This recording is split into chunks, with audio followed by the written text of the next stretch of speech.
going on, everybody? Yeah. Oh, happy Halloween. Happy Halloween. Get over here. It's like Scorpion or something. I saw a new Macho Man clip. It's freaking great. He had like somebody calling into the studio or something, threatening to beat him up. He was like, "Get over here then. Come on. I'm right here. I'll stay right here, brother." But how you doing tonight, Uncle Bill? You doing all right? I'm doing okay. Everything's going just peachy. Yeah, and it's going to be a fun show tonight because this is a series of shows that we've been doing for years and years and years and years and years. Actually, up on DEADPIT on Patreon, we have the 2007 archive of this exact show. All right, we're talking about stuff that we're watching on Halloween or throughout the month of October. So go over there on the Patreon page and check that out. Put it up today. Do you remember that show at all? No. It's just 18 years ago. What the hell? It's only 18 years ago. It'd probably be the same shit I said back then. I'll say tonight as well. Well, you'll have to go. Everybody have to go and check it out. But we do have people in the wings waiting, Uncle Bill. I saw Stuntman Mark was in here and he left. Did you see He's that? like, fuck yes, shit. What the fuck? He don't want to wait on nothing, man. No, his computer's probably just dicked up. He'll be back in about 5 minutes. His $10,000 computer that massages its own hard drives. Massaging his balls. Yeah. So we'll see Mark in a little bit, I'm sure. But joining us, a series regular on these Roundtable shows, all the way from northern LA, southern LA, I don't know, somewhere in LA. Look down. Carta Derdention. What up? What up? What's going on with you tonight, man? How are you? Shit, sir? Nothing much. Just chilling. About to talk some horror. You know how it is. Yeah, it's gonna be a fun show. We haven't done one of these in a while, actually. Like I was looking back, I think it was sometime in the summer. Last time we did a Roundtable, so these are always fun. It was like June or July. I can't remember what the big topic of discussion was. Yeah, we for sure got to do one for around Christmas time. So there'll be another one at the end of the year for sure. You know, we can show off what we're getting, what Santa Claus brought us for Christmas or something. That's always fun. But also waiting in the wings, the co-host of the Euro Crypt podcast. This dude knows his shit when it comes to horror movies. Specializes in gialli and polizia tedeschi. Oh, we were just talking about before we started the show, man. Wendy's, Super Bar, Donald Pleasance in the early '80s. Don't get any better than that. Yeah, man. What's going on, Dirk? What's going on? Hell of an intro. Good to get you on here, man. Love what you're doing with the podcast and everything. And you guys got a show coming up on Sunday. Yeah, man. We're going to be covering some Lamberto Bava. Lamb Bava. Dude, Lamberto Bava is his career. Like, he made so much stuff. It's crazy. It's insane, man. Once you get into really getting into it, but I ain't going to get into it right now. He's possibly, too, one of the most underrated directors, horror directors anyway, for sure. Yeah, man. Yeah. His dad, man. He's my favorite Italian director. He's a chip off the old block, Pulse. Yeah. Lamberto was. His papa was very proud, I'm sure. Hell yeah. Had to have him right there. Was Donna Pleasance eating buttered noodles in Wendy's? I don't remember buttered noodles. That must have been an Italian, like, they had the Italian section. I do remember that. It makes sense. It must have been a replacement for chili. I don't know if chili's a thing in Europe. Oh, nasty buttered noodles. Yeah, you've never seen anybody in Europe eat chili. That's true. No. That's never happened one time. They can get fooled like it's spaghetti. They think it's spaghetti sauce, but it's fucking chili. Fucking gross. Just throws it on the floor. Gonna vomit. Everything just ends with I'm gonna puke. What is this American shit? This is not the sauce I want. Arnold Schwarzenegger. He just slowly deteriorates and we can't understand. Nothing underneath is the movie. Yeah. Okay. Yeah. Shit. Nothing underneath. I think it was around the same time, like same year as Phenomena too. So he was doing like a lot of stuff over in like Europe and other countries around this time period. There's a crazy one with him, man. American Rickshaw. If you ever get a chance, check that one out with Sergio Martino directed that one. And that's fucking, it's like campy as hell, and it's got the Big Trouble in Little China vibes in a way. Nothing Underneath is actually pretty decent. Like, I was surprised. Like, every once in a while, you'll get these Italian movies that just kind of like come up out of nowhere. Like, I'd never heard. I mean, I'm not like, I'm an Italian horror fan or whatever, but I'm not like the expert like you guys. But yeah, I'd never heard of that one before, and I was pretty impressed with it. It's pretty good. Yeah, there's a double bill with that one too. Too Beautiful to Die. If you get a chance, check that one out. Is that like, didn't Vinegar Syndrome put that one out? Yeah. Mm-hmm. Okay. Yeah. And somebody else I got the other release. I think it just has the one movie on it. There was another American studio that did it. I don't know what the deal was with that, but what was it called? Razor Blade or Rust Blade or something like that was the name of the company, and I'd never really heard of them before. But yeah, they did their own release of it. So I don't know what the deal is there. But tonight's show is going to be fun, man. We're in the middle of October almost already, and everybody's watching stuff pretty much every night. Phantasmat will be very excited that I finally watched Halloween Town, and maybe we'll talk about it at some point. I can't wait to hear what you thought about that. I just wanted to watch something that I knew Sarah would watch. Yeah. And this is like right up her alley. Like this. Let me tell you something that I know right now. There ain't no way she didn't like that movie. I know there's no way. No, she loved it. Yeah. That was filmed in Kentucky, right? No, I don't think so. You're thinking of Haunted Ween. Okay. Halloween Town is the Disney movie. I haven't seen neither one of them, so I don't know. Completely different tone. We need to review Haunted Ween as well, because there's a character in that movie that does sound almost exactly like Uncle Bill. I mean, it was made. That's true. Yeah. Like, it's the exact same. Like, it's Western Kentucky, but it's the same damn accent. Yep. Carter, you down in New Orleans, right? Yes. Well, I'm 10 minutes away. I'm on the West Bank. Yeah, you both from Louisiana. I forgot. I'm in Northern Shreveport. So. Oh, okay. Nice. Yeah, I've been up there a few times in that area. It's a hell of a drive. Yeah. Yeah. There's a lot of nothing in between. Yeah, that's the funny thing. Like, a lot of people, like the same state, you wouldn't think it'd be that damn far. Right. But it's what is it, a good 4 or 5 hour drive to Western Kentucky, Uncle Bill? Oh. Mm-hmm. Oh, okay. 5 or 6 hours. I don't know. Yeah. Like, there's nothing in Western Kentucky, so we don't ever go. But no, there's no reason to go. Dude, one of the worst ever was back in the day when I was a kid. One of the hurricanes, I forget which one. It was like a mass. Everybody had to leave, and we had stayed right outside of Shreveport. But everybody left and was going in the same direction on the interstate, and it took like 14 hours to get from point A to point B, which would normally be, I guess, like a 4.5 hour drive. It was the most miserable experience of my life. And bottleneck shit. Oh, it was the worst. It was like from here to Baton Rouge is like an hour and 10 minutes, and it took like 8 hours. It just stuck. Yeah.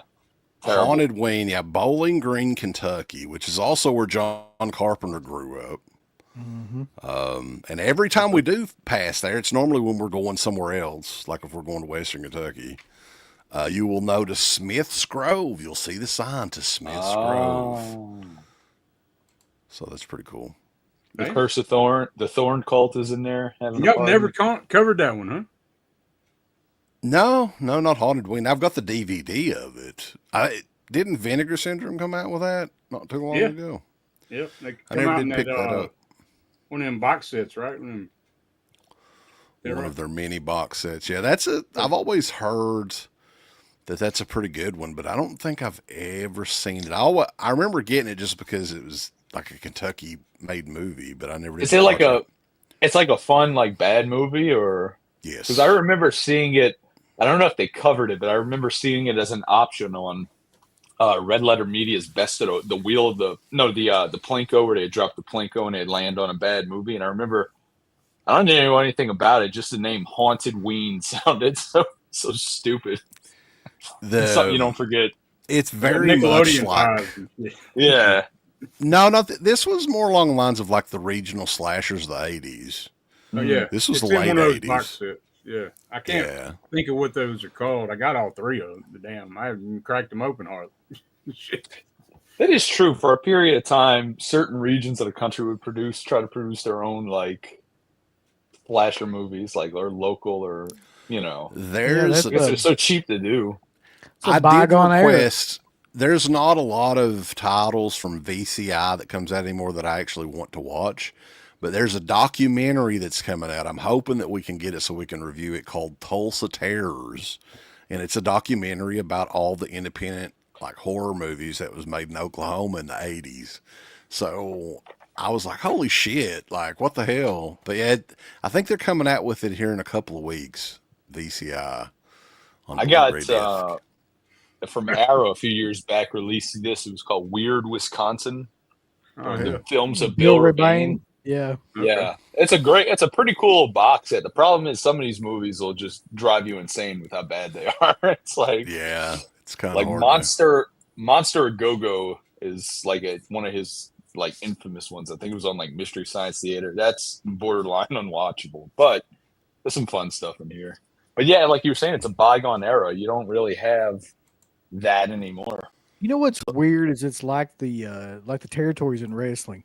Like, at one point in time, like almost every state had its own little like horror territory. Like Oklahoma, even, and Louisiana had it. Kentucky somewhat, but not too much. But like all these states, Wisconsin, like they produced these filmmakers that made these really low budget that made it into like video stores. And like that just doesn't ever happen. You don't ever see anything like that anymore. And some of them are really good. And I'd say Austin, Texas too, man. Like a lot of shit come out of Austin for some reason. Yeah. For the drive-ins and shit. Yeah.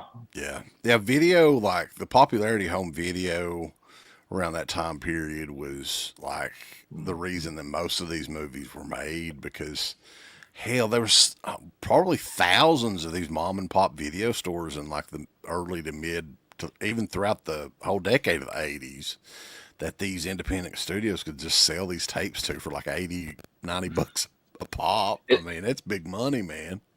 It's funny because like when I was coming up, it was like those were still around, but then I got to see them as a young child on their way out.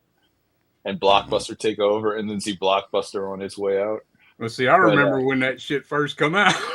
It's like, because I was like, we had to sit there and watch whatever the hell was on the TV. Blockbuster never did come here, so we always had the mom and pop video stores up until the dying days. What's funny is Pikeville, which is about a half an hour from here, that's probably the closest bigger town. I wouldn't say it's a big city, but they got a Blockbuster in probably 2000 and what year was it? Probably 2006, 2007. And this was like at the tail end of the video store shit. Yeah. And they last maybe 2 years. And it was done. It was done for. Well, the thing with the mom and pop stores too, which is another thing of a bygone era, was the way to sell these movies was the cover art. Right, that's why you have so many of them that has awesome cover art and they're trash. It's a great like Carney trick, right? Like you just make something. Some poor bastard picks up something, they're like, "Oh, this should be good," and it's like Scream 1981 or something, which is not on the list. Oh god! I mean, there's so many amazing covers of films that are dog shit, man. Yeah, so many. Yeah, grab that could be an artist and get busy. That could be a show like in the future, just the cover art of VHS in the 80s and 90s, like because there was so many where like and there was a ton that were good, but there was also a lot that were just garbage, like that you just got swindled. Or when I was a kid, what pissed me off was I was huge into Godzilla as a kid, and our video store would have like 2 copies of the same Godzilla movie with 2 different cover arts on it and 2 different titles. So you think, oh, I'm getting Godzilla versus Gigan. I'm getting Godzilla versus on Monster Island. It's the same movie, and it's like the fuck. Our video store used to put the Godzilla movies in the horror section too, which would fuck me up when I was like 5 years old, because you'd see like, Texas Chainsaw Massacre or you name it, was just next to like a King Kong movie or something. So Leatherface versus Godzilla. Right. Big killer. A big good one. That'd be great. So the topic tonight, though, primarily, and we'll get to the chat as well, some of their picks, movies that we're going to watch throughout the month or even on Halloween night, some stuff that you have maybe planned to pull out or you've been saving for October the 31st. Who wants to go first? And then we'll do like a round robin sort of deal. You should go first. I mean, just because we'll just go like around. All right. The reason I pulled this out is because I don't think we've ever really talked about this show. We talked about this fucking that they made a damn movie a few years ago, but this is still in Walmart, pretty much in any Walmart, and I think it's one of the best like TV box sets that I remember seeing, because there's so much stuff on it and it's done so well. It's an older set, but man, just having this on in the background, which I'm watching some of it right now, just kind of gets you in that spooky mood, boss. We all love to be in that spooky mood. And my wife picked this up for me a few years ago. And yeah, I think this is like 2013 is when the set came out. But it's a great set. It's the complete series of the Munsters. Yeah, you can't go wrong. It's got all of the shows. It's got a pilot episode that was in color. It's got 2 movies. Some documentaries and everything, and it's like $20 at Walmart right now. I mean, I remember watching that as a kid, man. So yeah, it used to be on like Nick at Night. I think I watched it a lot. It was like TV Land back in the day. Yeah, TV later would be TV Land, I think. Yeah, but you got to round that out though with watching Rob Zombie's Monsters right after that. Sure. I still haven't seen that shit. You imagine Jeff Daniel Phillips as Herman Munster? Come on, man. If you wanted to kill a Halloween party, like the quickest thing to do would just be put that movie on, like try to have somebody watch it. Yeah. But was this like the early 60s or the late 50s? I can't remember when this show started, but I want to say 60s. 60s, I think. Yeah, probably early 60s or whatever. And it was only around for like a couple of years. But I mean, just think of that, how long ago that was and how big of an impact that this had, and really how far ahead of its time this show was. And Fred Gwynn was great, Herman Munster. And he was the glue. Rob Zombie tried to show. Yeah, and then Rob Zombie tries to replace him with the Geico Caveman, which is just hilarious. But no, Fred Gwynn was great. Like, you can't replace that voice. That's the thing. I don't think anybody could replace him. No. Well, they tried. Remember, there was that one. Was it a movie or it was a series? Even before Rob Zombie. Yeah, didn't they have? Wasn't it the fucking guy from the Lost Boys? What was his name? Oh, Ed Herman or something like that was his name. I don't know. I don't remember who the guy was. I think that's who it was. I think that. It was still pretty bad. It wasn't as bad as Jeff Phillips, but it was friggin' bad. Like, it's just nobody realizes how good of an actor Fred Gwynn is until you go and see him in other shit that's not like the Munsters, and then you're like, okay. What's even sense. Almost like he was like skilled as I don't want to say a mime or whatever, but like a silent actor too, like physical comedy. The facial expressions he's always on. Lots of fun stuff throughout this whole series. Fred Gwynn's dynamic with Joe Pesci and My Cousin Vinny is just so great. Yeah. That's what kind of makes that movie. They're like, Pet Sematary too, and like he was even in a movie that I always like called Disorganized Crime, where he plays like a thief. Hell, good in that. I'm gonna check that out. I ain't seen that. Yeah, but anytime like wasn't it Car 54? Where Are You? Back in the day that he was in as well. Too, yeah. Yeah, but I mean, hell, this is like, if you're a horror fan and you don't have this is a fucking killer deal on this set. And it's a nice set and everything too. Like 12 discs. And I swear to God, I think it's like $20. Maybe it's 30, but it's a great set. Tons of stuff in it. Yeah. Okay. Yeah. Good pick. DVD. All right, so I broke mine down into like different categories. So I had like classic, traditional, sci-fi, gory shit, and then stuff I haven't even seen before. So stuff that I've been saving until like around Halloween to watch. So I'll start, I guess, with like Yeah, I've got stuff that I haven't watched too. I tend to like it, especially if I hear that it's one that you know, a lot of hype for or whatever. Like I like, okay, I'll save this. This is a weird choice, but I know we've probably talked about this on one of these shows, but it's probably been you talking about it. I just watched it again recently, and I'm like, this is like the perfect movie for Halloween. If you grew up in the 70s or the 80s, like this is like the perfect representation of Halloween. And that's Kenny and Company. Yeah. I don't know how many of y'all have seen this, but if you haven't seen this, this is Don Coscarelli's. Yeah, never seen that one. Yep. That is the only United States release of Kenny and Company ever that DVD's got. So all this movie is, I swear to God, is just like that period of time in the 70s. Coscarelli made a movie about kids hanging out, and the end all be all of the story is that Halloween. So it's just the first half of the movie is just like these kids hanging out in like Southern California, I guess, like skateboarding, doing all the shit that they would be doing. Probably like I would say they're in what, like 7th, 8th grade, something like that. And then like they're getting ready for freaking Halloween, and they go into a haunted house. But it's like a coming of best age. way for me to describe it is like an adolescent Dazed and Confused. Like it's like a hangout movie, but with like kids from that time period. And Michael Baldwin from Phantasm is the star. Yeah, like he's one of the big, the main actors as well. And this was check that out. 2 or 3 years before Phantasm, I think. This was made in 76. So yeah, I remember hearing y'all talk about it. I've never seen it. So it's hard to find, really. I don't know if somebody may have uploaded it on YouTube or Coscarelli stuff, man. Like the other one that he did before that one is Jim the World's Greatest, and it's never had a release. Like it's so odd. I think that was his first theatrical movie, and he was only 19, and it was a Universal release. Mm-hmm.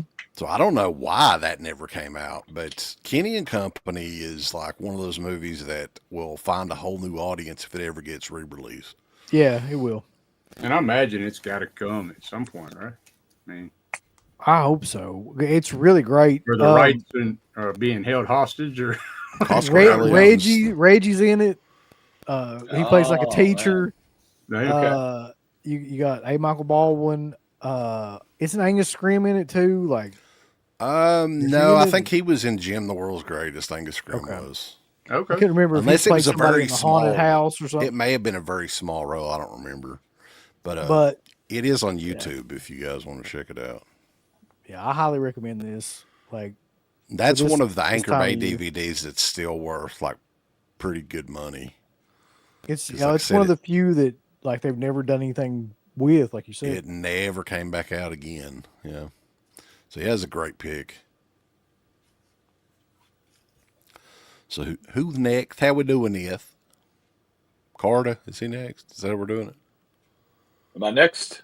Yeah. Yep, I believe think so. All right. So I just started like picking movies that puts me in a Halloween feels and, just something that you want to watch this time of year. And a lot of these, well, a few of them I have sprinkled in are like movies that the few that actually did scare me and did freak me out, which are very few because, once I started getting into horror as young as like 12, like a lot of shit didn't scare me, but there were a few that were. And one of them, I remember specifically, it wasn't around Halloween, it was around Christmas because I was damn near under my Christmas tree. So freaked out on a late night on a Friday watching this movie. It got under my skin, even when shit didn't hit the fan yet. And I was so afraid to even go down the hall to use the bathroom because I was afraid that freak was going to be in the hallway waiting for me. And of course, I'm talking about Tobe Hooper's masterpiece, The Funhouse. Okay, that is a great, that's a great choice. Yes, this movie, it takes its time to get going, but it lays on thick the atmosphere of being anybody that's ever been to one of those carnivals before. That is so accurate. Just the hangers on hanging around there, or the people, the odd people that don't fit into society anywhere else working there. Just the weird, just the hell out. I'm trying to fix this. Hang on a second. Yeah, there's a way to make everything bigger. Yeah. What the hell it is? There we go. The weird is the best way to put it. Yeah, just such a weird atmosphere. It's so uneasy from the beginning. What's great about this in particular, why it works for Halloween, is because it's a Universal movie. This is Tobe Hooper combining the 80s slasher with the classic Universal monster twist to it. That's a good point. It's scattered all throughout the movie, especially there's so many Frankenstein and symbolism and like Easter eggs hidden all throughout. It's just fun, man. And the ending kind of loses steam at the end when they're running around the boiler room or whatever. But I mean, this movie's great. And when the unmasking scene, when his face is finally revealed, the scene where they're going through, to me, the best parts of the movie are when they're going through the carnival itself and they're seeing like the real two-headed like cows or the gypsy like strip show or the magic show. Listen, let's not beat around the bush here. The best part of this movie is when he gets jerked off by a gypsy. It's your channel. I didn't want to say it. It's your that's a causes everything to happen. It's classy, not trashy, baby. Oh man! Listen, something about I love movies when they put random ass scenes like that in them that are just so wild that really don't fit anywhere else in the movie, but they just like come out of nowhere. And that's like a classic example of that too. Is to get gypsy, hand jobs. Like it's crazy, but it somehow fits. And this isn't some random exploitation movie. This is a movie that was released by Universal in theaters. Like this is a major motion picture, and they had that scene in there. Oh, it's so I can't put over the Funhouse enough, man. This movie, people weren't offended as much as they are now. No, well, you can take the kids to see a gypsy jerk somebody off. That's fine. Everybody was like, the beginning of that movie is crazy too, with the little brother. What the hell? Yeah. What is wrong with him, man? With his naked sister and shit. Oh my god. Yeah, I do think this is Tobe Hooper's second best movie, obviously behind Chainsaw. But in my opinion, like he's done some great movies, but man, this one really knocked it out of the park. What's your number three? And the 4K, everything is so colorful. All the carnival rides, it's just the atmosphere. The atmosphere is so well done in this. Yeah, man. Yep. Carter, what's your number three? Like your top three, Hooper? So Texas Chainsaw would be 1, Funhouse would be 2, and honestly, I put Salem's Lot number 3. Really? I love Salem's Lot. I got Salem's Lot number 2, and then probably Funhouse. Or maybe Eating Alive I fucking enjoy a lot too. Do you guys not, because we talk about this all the time, Poltergeist, like I never have been a big fan of that movie, really. I know some people love it. The thing about go ahead. I've never warmed up to it. I've tried. I bought the 4K and tried to watch it again. I don't hate it, but I mean, it's like, It's a very polished movie for sure. It is. And I think it worked at the time because I remember when the TVs would go off and the national anthem come on and shit. And then your TV was fuzz. So it was scary when I was a kid. I remember that shit because I was like, after seeing Poltergeist, I was like, turn that damn TV off. Right. I actually watched this back then. I think I actually watched the second one more than the first one just because I like that creepy old bastard that's in it. You gonna let me in, aren't you? Oh, you let me in. That guy was great. Be scared. But then he ripped that off for Scary Movie too, which is great. Making fun of a dead man, boss. That guy's amazing in that movie. Yeah, it's a good pick though, man. Our buddy Sean Clark's a huge Funhouse fan. I think he has the mask. Yeah, he does. Oh, Gunther. Yeah. Gunther. Oh. So, nice. Also welcome Stuntman the Mark, ring, fashionably the late. Ring General. Yeah. The ring general, Stuntman Mark. I was thinking about Gunter. Come in there and fucking chop the shit out of you. That'll be his there new we go. gimmick. Yeah. What do you got, Shit. Dirk? What recommend us something, man, or something that you're going to watch? Okay, so I was thinking like this year, it's going to be a lot of gothic. So I was decided Gothtober, you know. But this is not really a goth. I guess you could consider it that, but this is a Russian film. I don't know if y'all have ever seen this one. It's V. Oh yeah. And man, if you want to talk about atmosphere, like this is made in '67, and the story inspired Mario Bava to make Black Sunday, the original story. But so this is like, man, this is like heavy hitter, man. Atmospheric as hell. I think Sam Raimi might have seen this shit, because the shit that goes on in this movie, you're like, how the fuck they do that in '67? You know, like it's very creepy. It's a genuine creep fest of a damn. Man, it's I can't recommend it enough. You look it up. Yeah, man. That's a high recommendation though. It's a Severin release, right? V. Yeah. Yep. Okay. What is it? How you spell it? VIY. VIY. Oh, it's on Tubi.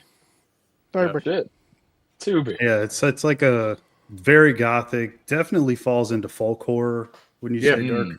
Yeah, goth folk horror. But it's a Russian-made film, and like, I mean, man, it's how's like that released? the main character is a piece of shit, you know. But then you like, I don't know. You just got to check it out. Was that a recent release that they, or has that been out a while? No, it's been out a while. Okay. I'm not sure when they put that out, but let's see. While you're looking for it, did you know that Sean Clark actually got jerked off by a gypsy during an episode of Horse Allegram? The same gypsy? Is she still around? Yeah, it was the same gypsy. He found. He's such a super fan. He's like, hey, can you? I'm a fan. No, but can you? man, that's a creepy ass movie, man. Just check it out. Sweet. It's a good pick. Very cool. Hell yeah. You got Mark? One that I'm sure all of you have seen, but is probably not that easy to find. It's a Tales from the Crypt episode. So of course, it's German. He's got the German set. You got the media book? Yeah, it's the Blu-ray set. They, for some reason, I mean, it won't come out here, but I mean, you look at that Nightmare set. They put this thing out on 4K here. It's selling out, limited or not. You know, everybody's waiting on this. But the season 6 episode, it's called Only Skin Deep. Yeah, that's a good one. Yeah, I love it. Premiered Halloween of '94, and this kind of, how should I call this guy? He's kind of a piece of shit. Goes to a Halloween party, picks up a hot girl, although she's wearing a mask, but she's got a nice body. Oh yeah. Yeah, so they hang out there for a while. He gets thrown out. The girl offers him to go home with her. Of course he goes, and then the horror picks up from there at her apartment. So yeah, if you guys could find it, it's season 6, episode 2. It's probably on YouTube. That's good. You look hard enough, you could find the episode. It's that episode is every bad hookup to a 10. Like, it's so good. Oh man, that show, that you can find all the episodes on YouTube if you look. They're always getting taken down, but man, didn't even work that shit out, because that show has been, that character, that show, that frame, that IP has been needed to be put out there on streaming or like celebrated. Well, that was one of those shows. The Crypt Keeper, like the HBO Crypt Keeper, is available at Spirit Halloween, but there's no Tales from the Crypt. There's no Crypt Keeper. It's just the likeness, because they own just that, I guess. That was one of those shows, though, that was made on film. It was shot on film. So if that footage still exists, they could go in and do Blu-rays and 4Ks and all that. I mean, they may have to redo some visual effects on it, but I mean, hell, you can do that on a freaking home computer now. You know? From what I heard is that like the owners of the show, or like the showrunners, were Joel Silver, Richard Donner and Robert Zemeckis. And Richard Donner's estate, since he passed, owns it. Robert Zemeckis owns it, and Joel Silver owns it. But the likeness to everything is to the comic book Gaines, William Gaines's estate. Yep. And apparently they hate Joel Silver, as does everyone else.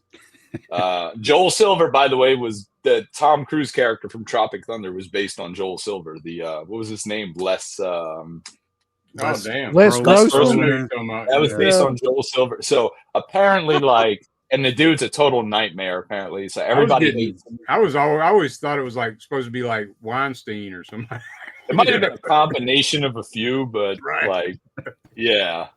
So unfortunately, it seems like unless, until he sells his rights or passes away, the show is just going to be in limbo. That's got to be the one. People always talk about the one title that needs to come out. What's left? What else can they release? This is totally it. They got to get this out. Mm-hmm.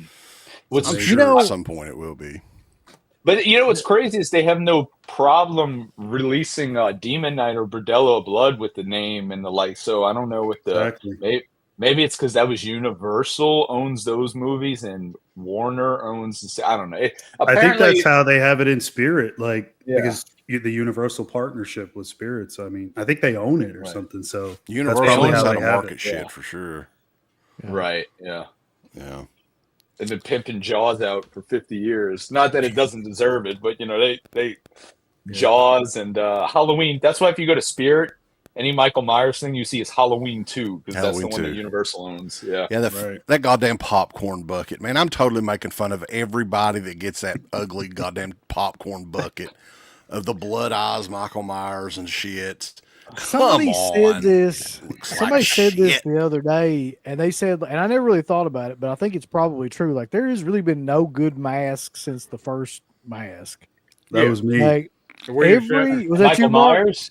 Yeah, I said that in the Discord. And I was thinking about it, and I watched. Well, part 2 is the same mask. Yeah, I like part 2's fucked up look more. It's all nicotine stain and shit. Yeah.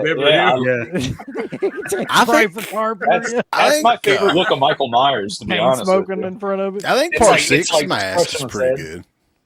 Yeah, I agree. Yeah. I don't think H2O, goddamn, man. And I'd say part 5, dude, that fucking mask from part 5. Looking at that thing again, I'm Nicolas Cage. Well, the mask from 4 is bad too. It's like, Michael Myers. Look at my Believe it or not, he looked like Tina Turner in H2O though. The funny thing is those, like, what I heard about part 4, and I've never been able to see it. It was the same mold that they used for the Shatner mask. It's just how they painted it. Like, they painted fucking eyebrows on it, and they cut the eyes wrong on it and everything. But they said, like, I think I heard that's that what the face is the whole time. I heard that was the same mold or whatever. They sculpted it from the same mold or something like that. Part of the other part sure don't look like it. It'd be killer. I heard that Shatner. I heard a rumor. Oh, go ahead. No, you go. I'm sorry. Oh, you are. Go ahead. Yeah, so I just real quick, I heard a rumor, I don't know if it's true or not, that he was, at that point in time, he had like a hair up his ass and didn't embrace it and was like suing for his likeness, and that's why they had to change the masks. That's what I heard. It wasn't until I guess he got paid much. Okay. I don't think that was it. I think that the thing is so there were 3 masks initially. One of the masks got destroyed at the end of 2 when they burn it. Like, they really did burn one of the masks. Dick Warlock hung on to another mask, and I think a production guy had the other one.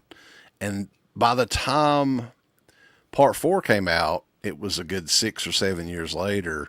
And those masks that they made back in the day are very, very cheap. The latex is very, very thin. So if you didn't take good care of them, which they didn't, because who the fuck would have thought of that? But they were, I mean, you can look up photos of Dick Warlock's mask. It's fucking... The Warlock stretch.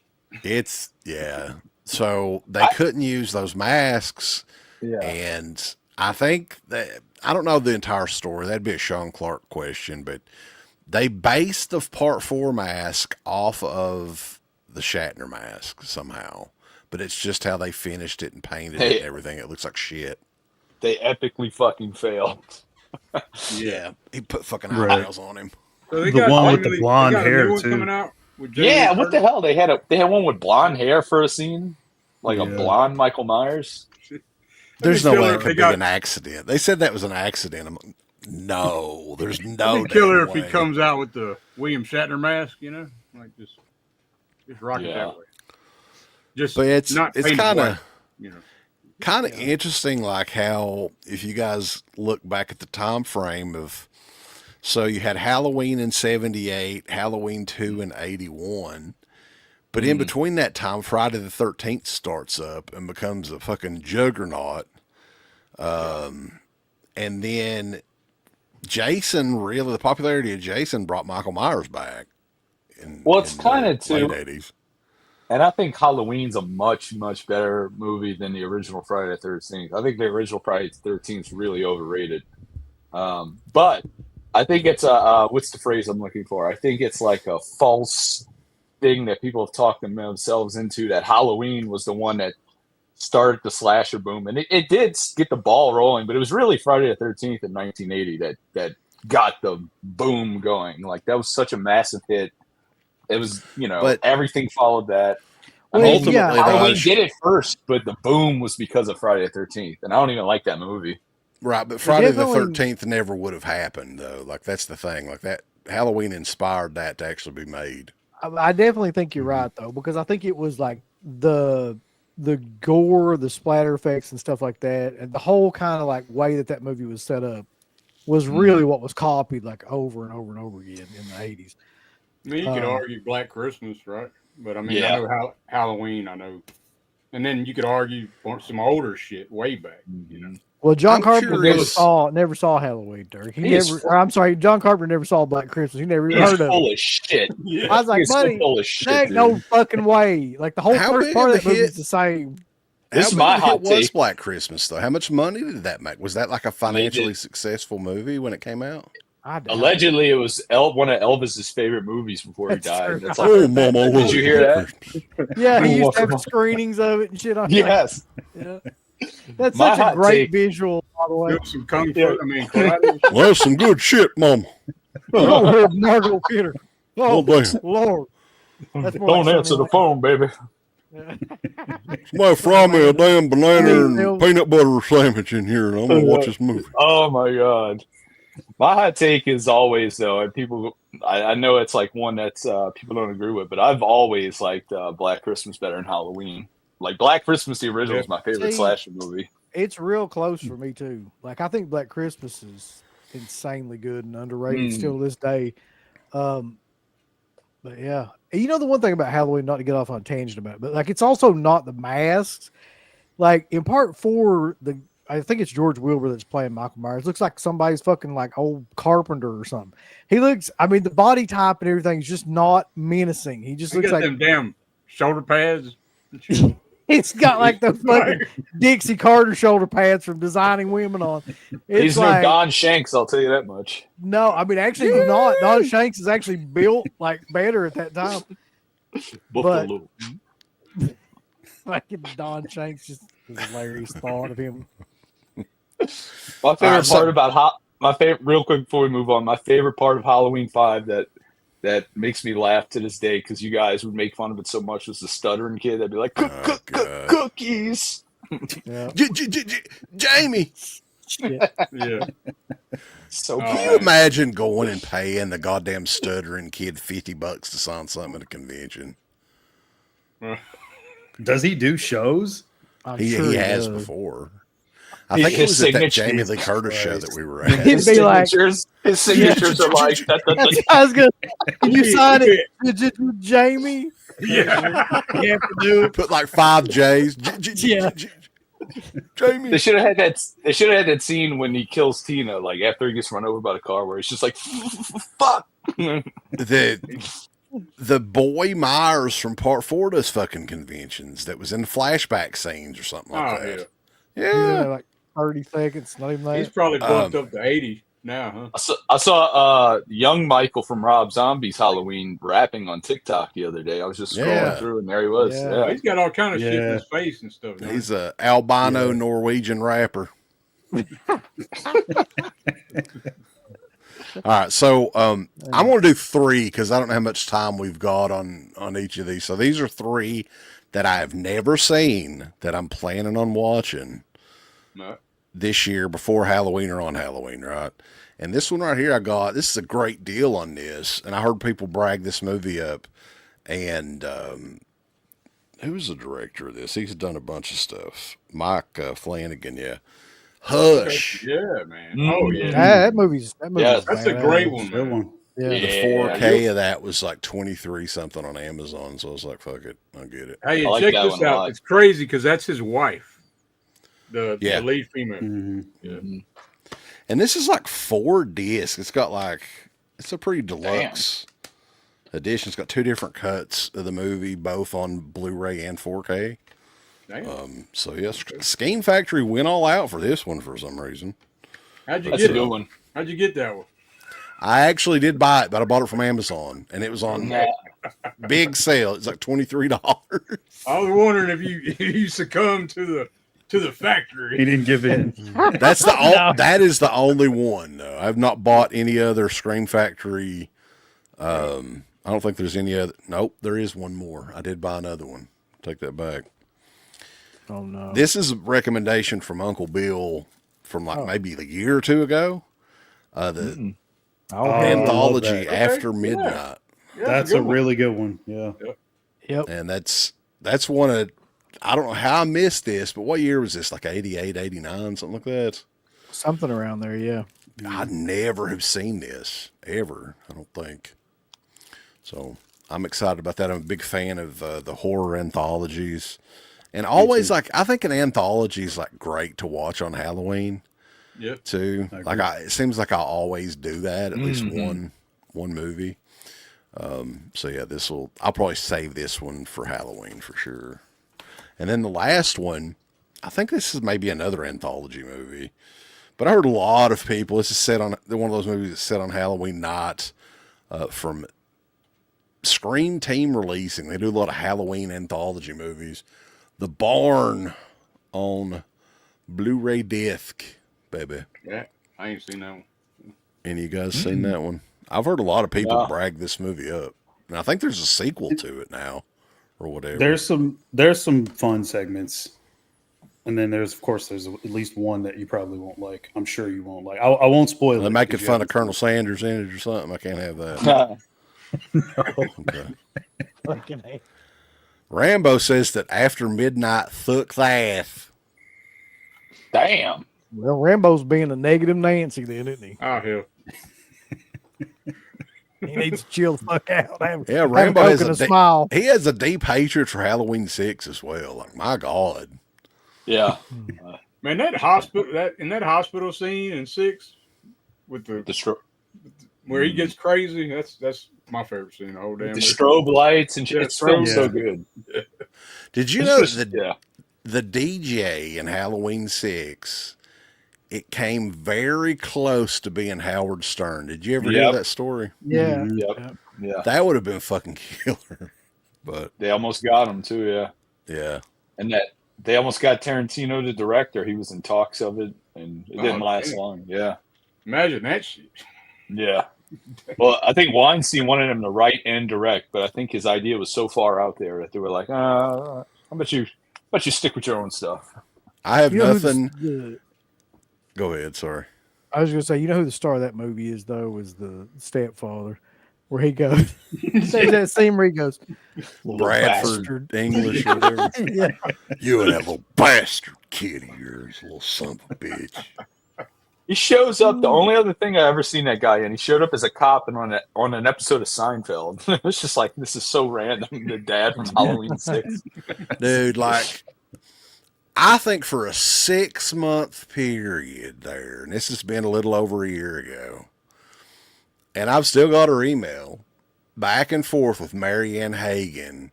Oh, we got the interview. Oh, I can't make it. Oh, we got the interview. I can't make it. I was like, eventually, fuck it, it's fucking Marianne Hagen. Ain't nobody gonna really care too much. Well, who the hell are you? She's big time in you guys. She's big time Like, in y'all. oh, sorry. Like literally like 15 minutes before or something. I'm sorry, I can't do it. But she's not even that good in the movie, though. Is the sad thing about it. But like, I love that movie though, and I've always been a fan of that movie. Mm-hmm. Is it the best Halloween movie? No, but I think that it's easily in the top 5 best of that whole series. Oh yeah, for sure. I would say My favorite. I think I can't remember if it was the sequelitis or what when y'all reviewed it on the old show back in the day, and CK fucked the kid's name up when the man in black would be like, he was like, "Come to me, Dickie," so, whatever his name is. Dickie, come to me. Come to me, Dickie. And also considering what Halloween 5 left them, I mean, they didn't have much to work with to make a fucking halfway coherent story. So, and I'm sorry, Halloween H2O is a big, gigantic piece of shit. Mm-hmm. Like that movie is not aged well. It only gets good in the last 10 minutes when they're like, "That's good," that whole sequence. But everything before that, it sucks so bad. It's so boring. I think it might have, though, for my money, the best ending. If that would have been the ending, I thought if they would have just fucking left. And then I went back and watched Halloween Resurrection for some reason. I wanted to torture myself like about 2 or 3 nights ago. And the way they explain that, away, so bad. Like, that is the most ridiculous. So he grabs this guy by the throat and then crushes his larynx so he can't talk. And I'm sitting there thinking, if you crush somebody's fucking larynx, will they just die? Yeah, they're gonna bleed out. I mean, they're not gonna just be like he's in the. If you remember in H2O, like he's moving around and trying to get to her and shit. Like that guy would just be fucking laying over there. He went through the fucking. Didn't he go through the windshield and shit? Like it makes any sense. And he's doing some superhuman shit. Yeah. Poor bastard. For sure, he's a tough fucking paramedic. Can we admit that the MVP of Resurrection is Busta Rhymes? Like, 100%. There's nobody else in that movie worth a single shit. No. My favorite rookie part of the year. He's in it. The rookie of the year is. No. My favorite line of his that nobody talks about is when Michael's on fire at the end and he's got like an axe in his head. He's like, "Burn, motherfucker, burn." You gotta love the fucking facial expressions too from Busta Rhymes. What is that he says too? He's like, he says something like, "It's a you great burned white your balls off." motherfucker," or something like that. He's like, "He's a great white shark." He's got some big analogy for Michael Myers or something like that. He said he looked like fried chicken or some shit like that. Every scene that guy's in. The problem is when he's Rick not moving, Rosenthal's a racist. I'm Michael Myers, motherfucker. Oh man. So what do you got, Uncle Bill? Oh, I fucking forgot. Here's 2 that I haven't seen yet, and I'm gonna put these in the category of like gore, because from what I can understand, like both of them are pretty gory in different ways. So this one I saw on a video, and somebody brought this up, and I've never seen it. So I'm like, I'm definitely watching this because it's supposed to be incredibly like one of the goriest movies. Prometheus. Yeah. Olaf Ittenbach. That's a fucked up movie now. All that guy's movies are fucked up. Yeah. It's fucking gory as shit. So that's my only consideration for this movie is the fact that it's gory as hell. Oh, you're gonna get that. Yeah. It's all over the screen. Shit. And then shit. So this was 1997. I've only ever heard about it. I don't know how I'd like never heard about it until like about 2 weeks ago or something. But we're gonna give this one a try and see what happens. It's supposed to be that cover is. You're gonna watch that with the whole family. Do what? Yeah, you're gonna watch that. Put it on with everybody else. Yeah. If you saw the back of this, I can't even show the back of it. That's like gives you a pretty good idea, I think, of what happened. Oh shit! So we'll try that one, and then all the way from another part of the world. I've been saving this one forever too. It's Mermaid Legend, baby, from Air 444449. Oh, okay, nice. Yeah, what's the other movie in that? Or is it both? No, is it 2 movies? The same movie. Just no, it's one movie, just like 2 different sides. Have they gotten better with their But they're shipping now? No, No. absolutely not. But this took for hell and ever to get here. Right. But I have heard this It's is worth the very wait. similar. Hopefully. Yeah, I hope so too. I'm a big fan of those movies like Mermaid in the Manhole and shit like that. So we'll see. Very cool. So, Carter, what you got, man? What else is coming up for Rocktober for you? All right, I'm going to knock out 3 real quick that I have coming up. The first one, let's get the divisive one out the way. Everybody either thinks this movie's a masterpiece or they think it's the biggest waste of fucking time ever. I, obviously, because I picked it, think it's a masterpiece and it is a must-watch during Halloween, and that is the Blair Witch Project, baby. I almost picked that, but I was like, I know somebody's gonna fucking pick that movie. Yeah, it's the only movie where there's no in between. You either love it or you fucking hate it. And I mean, hate it. I love it. I'm on the love side. But to be fair, I haven't seen it since I've seen it in the theater, so I need to go back. Here's the thing about the Blair Witch, though, man. Honestly, I think that it's one of those deals that you had to be there at the moment when it came out, because I tried to introduce my wife to it back when that 4K came out. She thought it was the dumbest thing ever. She's like, "Oh man, this is fucking stupid. Turn this shit off. I can't believe you're watching this, right?" Yeah. So I think a lot of the times, like, you got to have some sort of nostalgia for it. Like, I don't know if, and because I was trying to figure out why a couple of years ago, like Lionsgate and those companies really celebrated it that much. There wasn't like a big box set release or anything. And I think it's because, like, it's not really getting that many new fans. What do you guys think of that? See, I think the way they ratchet up the tension and they slowly start like realizing how fucked they are. And by the way, this is my biggest nightmare. Being lost in the woods with like a woman just in your ear the whole fucking time. Forget that. And then there's a witch. Like, that's you mean just nightmare. A woman or a witch? Well, if you had like a Heather in your ear, like everything's gonna be fine, blah, blah, blah, blah, I'd be like, shut the fuck up. Like, and then on top of it, there's a witch. You don't even know if it's a witch, by the way. You don't know what it is because they set it up to where it's like they introduced this lore in the beginning about a serial killer that would kill the kids in the corner, and then that's what the ending is. So was it a witch? Was it I love the ambiguity that they give you just enough. And also I would put with this, the Curse of the Blair Witch documentary that Sci-Fi Channel did. I think that is very good. That's why that movie made so much money. Yes. I'm going to revisit it, man. When I went and seen it, I saw it in the theater in 99. That was 99, right? I believe. Yeah. I went and seen it in the theater, and I was drunk as shit, man. That might have something to do with it. Yeah, because that movie is, it's chaotic to actually visually see, too. Oh, I saw this as far as being there. I was a little kid when this came out, but if you remember, they had the trailers for this every Monday Night Raw. They were pimping the Blair Witch Project, Blair Witch, and that we had the free cable box when I was a kid, and I remember coming home from school. It was around Christmas time, and my dad was laid out, knocked out, and this movie was on, and it was the end scene with all the handprints. Dude. And I thought this shit was real. I was like 7 years old. I thought this was like a snuff movie.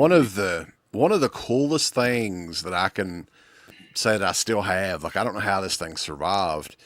When that movie came out, that was a gigantic buzz. That thing, like, everybody was talking about it. It was everywhere. They were talking about it on the morning news.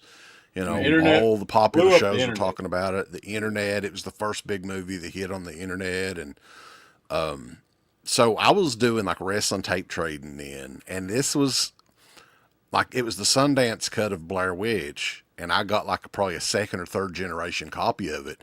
And that was the first time that I saw it. I didn't see it in the theater. I saw it on like a second or third generation tape on TV. So, and somehow it survived. I still have that. And it is slightly different than the version that came out. There's a couple of that probably is the absolute best way to watch that movie on a VHS for that movie, tape. I think so. Yeah. That was how I saw it the first time on VHS. It didn't live up to the hype for me, but I mean, I could the sense of like the atmosphere you were talking about, Carter, and the tension and everything. I could appreciate it. I like it okay enough, but you know, it's fine.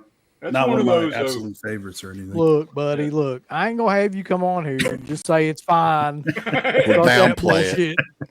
You're not gonna minimize Blair Witch on this fucking show. Well, my opinion's from '99, so it don't really count. I don't guess. I'm gonna give it another rewatch. If you do give it another rewatch, I highly do recommend watching the hour-long Curse of the Blair Witch documentary before it, just because it doesn't give anything away. It's like, but they build on the lore of it, like about the backstory of the witch, and they present it like it's a faux documentary. It's like, remember the old In Search Of documentaries that I just remember that one bitch. That's what it is. Yeah, she was like saying something about it's like hair, like horse hair or some weird shit. I don't know. And then some dude looks like he's beating off at the end of the movie in the corner. And I'm like, He is. He's pulling a J reel. Yeah. I was like, this movie fucking bullshit. He's jerking off into a sock. But see, and that's another thing too. At least you were drunk.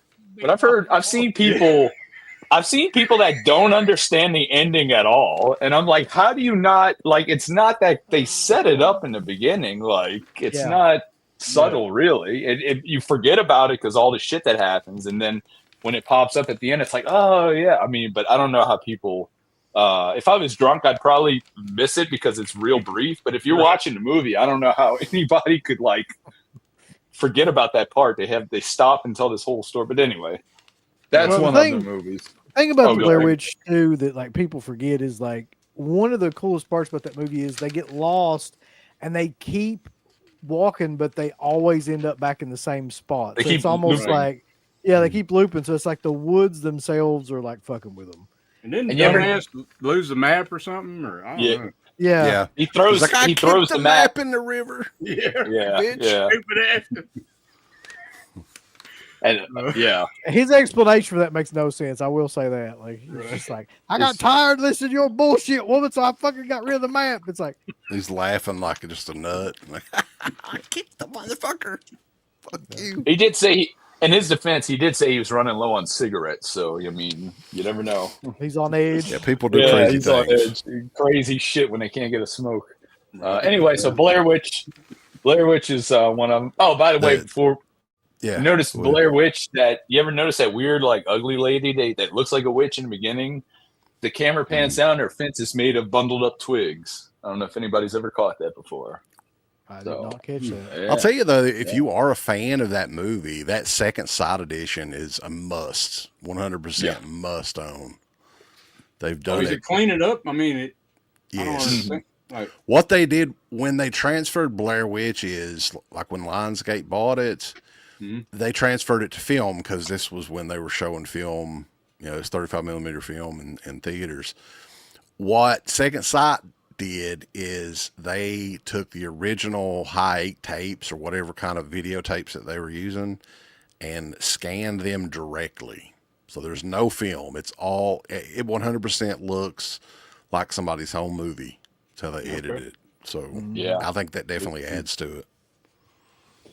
My second one, also a movie that scared the shit out of me when I first saw it. I was a little kid. My grandfather was huge into monster movies, and we used to watch the Universal Monster, Godzilla, like shit he used to watch when he was a kid from the 50s. But he loved this movie so much, and he called me up and told me to watch it. I was a little kid, and it scared the shit out of me. It's an all-time classic. From our boy John Landis, it's An American Werewolf in London.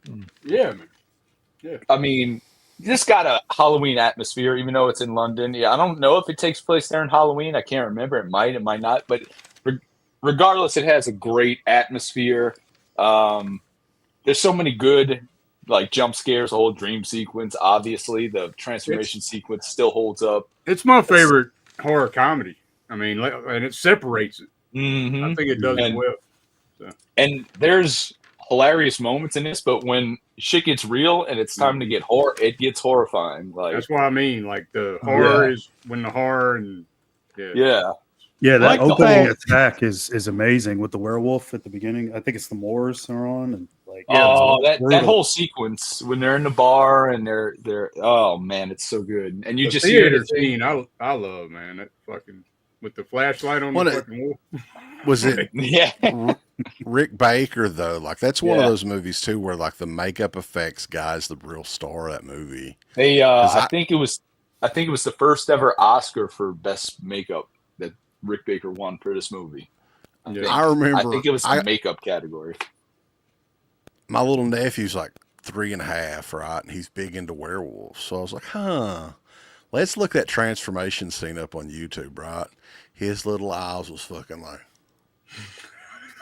It's so good.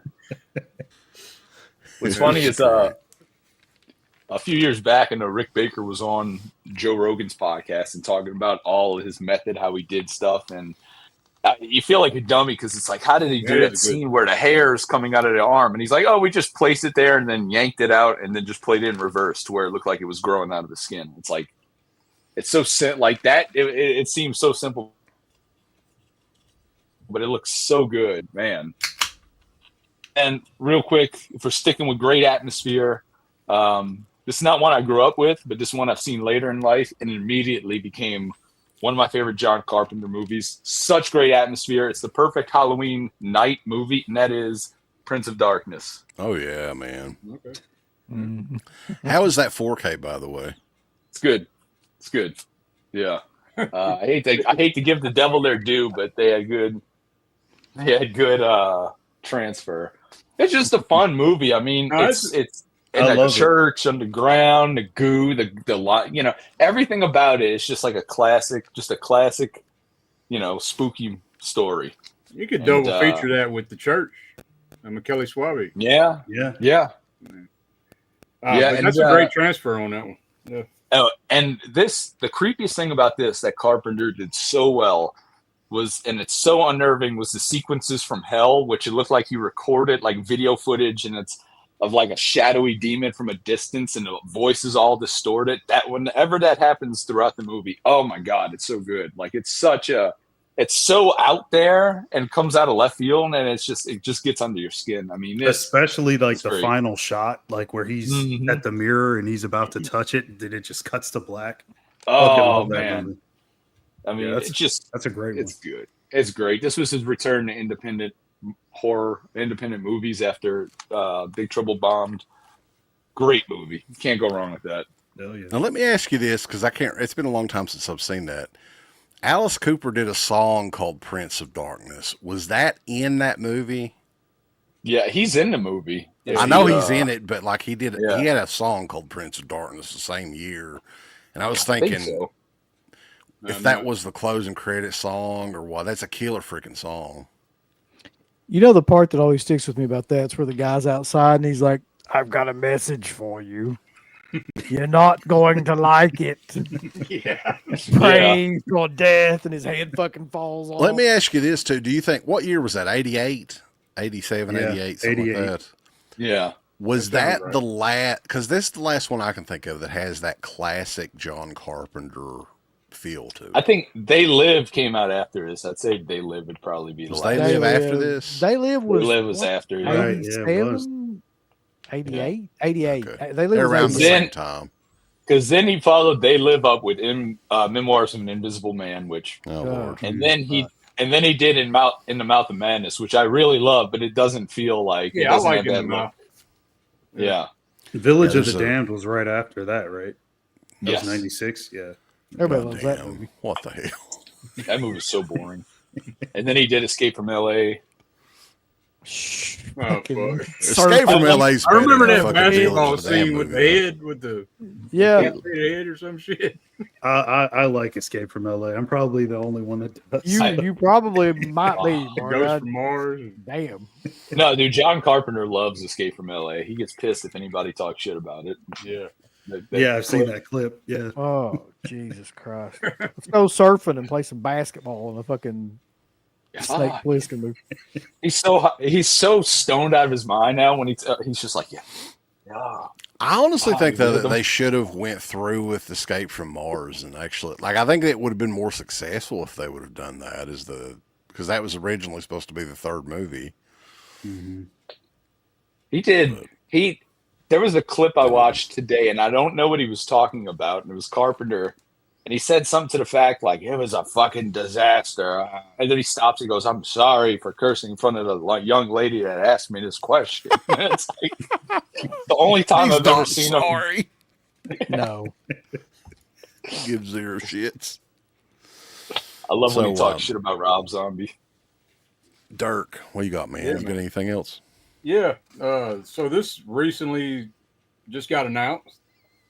It's Poopy Avati. I know y'all give Poopy some shit. Poopy. Poopy. Hey, but this they're doing right a Poopy here box set, a box set of Poopy. I mean, this is the DVD I have of House with Laughing Windows, but I promise you, man, this is the creepiest and genuinely scariest Jallow made. And in the Italian, it makes it creepier because you hear the killer's voice at the beginning, and it's the shit he's saying, and it's just that Italian shit. He's got this voice like, oh, la, da, da, da. It's like fucking creep shit. And it's in a rural town, and like it's like the whole town is against this guy. You know what I mean? He's like rigatoni. It's kind of like Dead and Buried. Back at the city. But just check it out, man. Zany. It's the shit. Fuck. They're doing I've a 4K never seen of that right? movie. The House with Laughing Man, and the end scene Is that Cauldron that's doing that? Who's doing that? Arrow. That's Shameless. He's got there. Oh, is it? This is a shameless release. You can probably get this pretty cheap. Right. Arrow's doing it though in the Arrow's UK. Yep. Okay. I think it might be American too. It might be. I don't know how I've never seen that movie, but I never have. It's always kind of escaped me somehow. But it is one you got to read, man. But I promise you, man. Like he's going through this rural town. He goes in these rooms, and the rooms are real dark. He's kind of like he's refreshing a fresco, like painting kind of deal. It kind of reminds me of Don't Look Now in a way, too. Mm-hmm. Yeah. It's a creepy ass, genuine, man. Like, yeah, I know that you've bragged that movie up a few times. I think I've heard you talk about it. So as far as the scary Jallow goes, yeah. And the last scene is like, what the fucky, you know, like what the fucky. I'm at that one on my list. Yeah, I'm gonna cut you in half, fuck. Oh shit!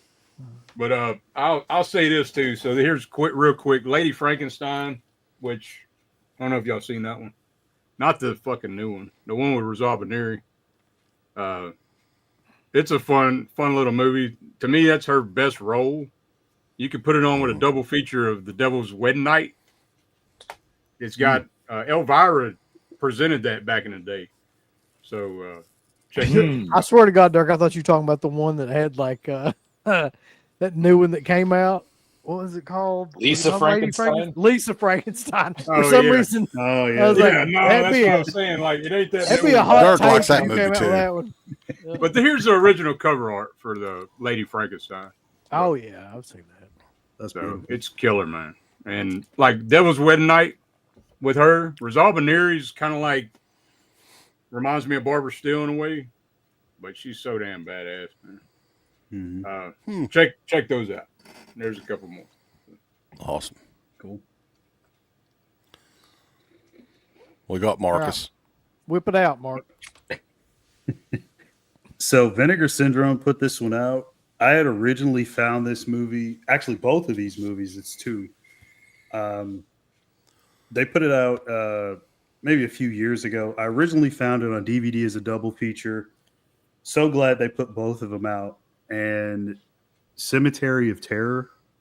It's a Spanish horror film. I think Okay. Maybe.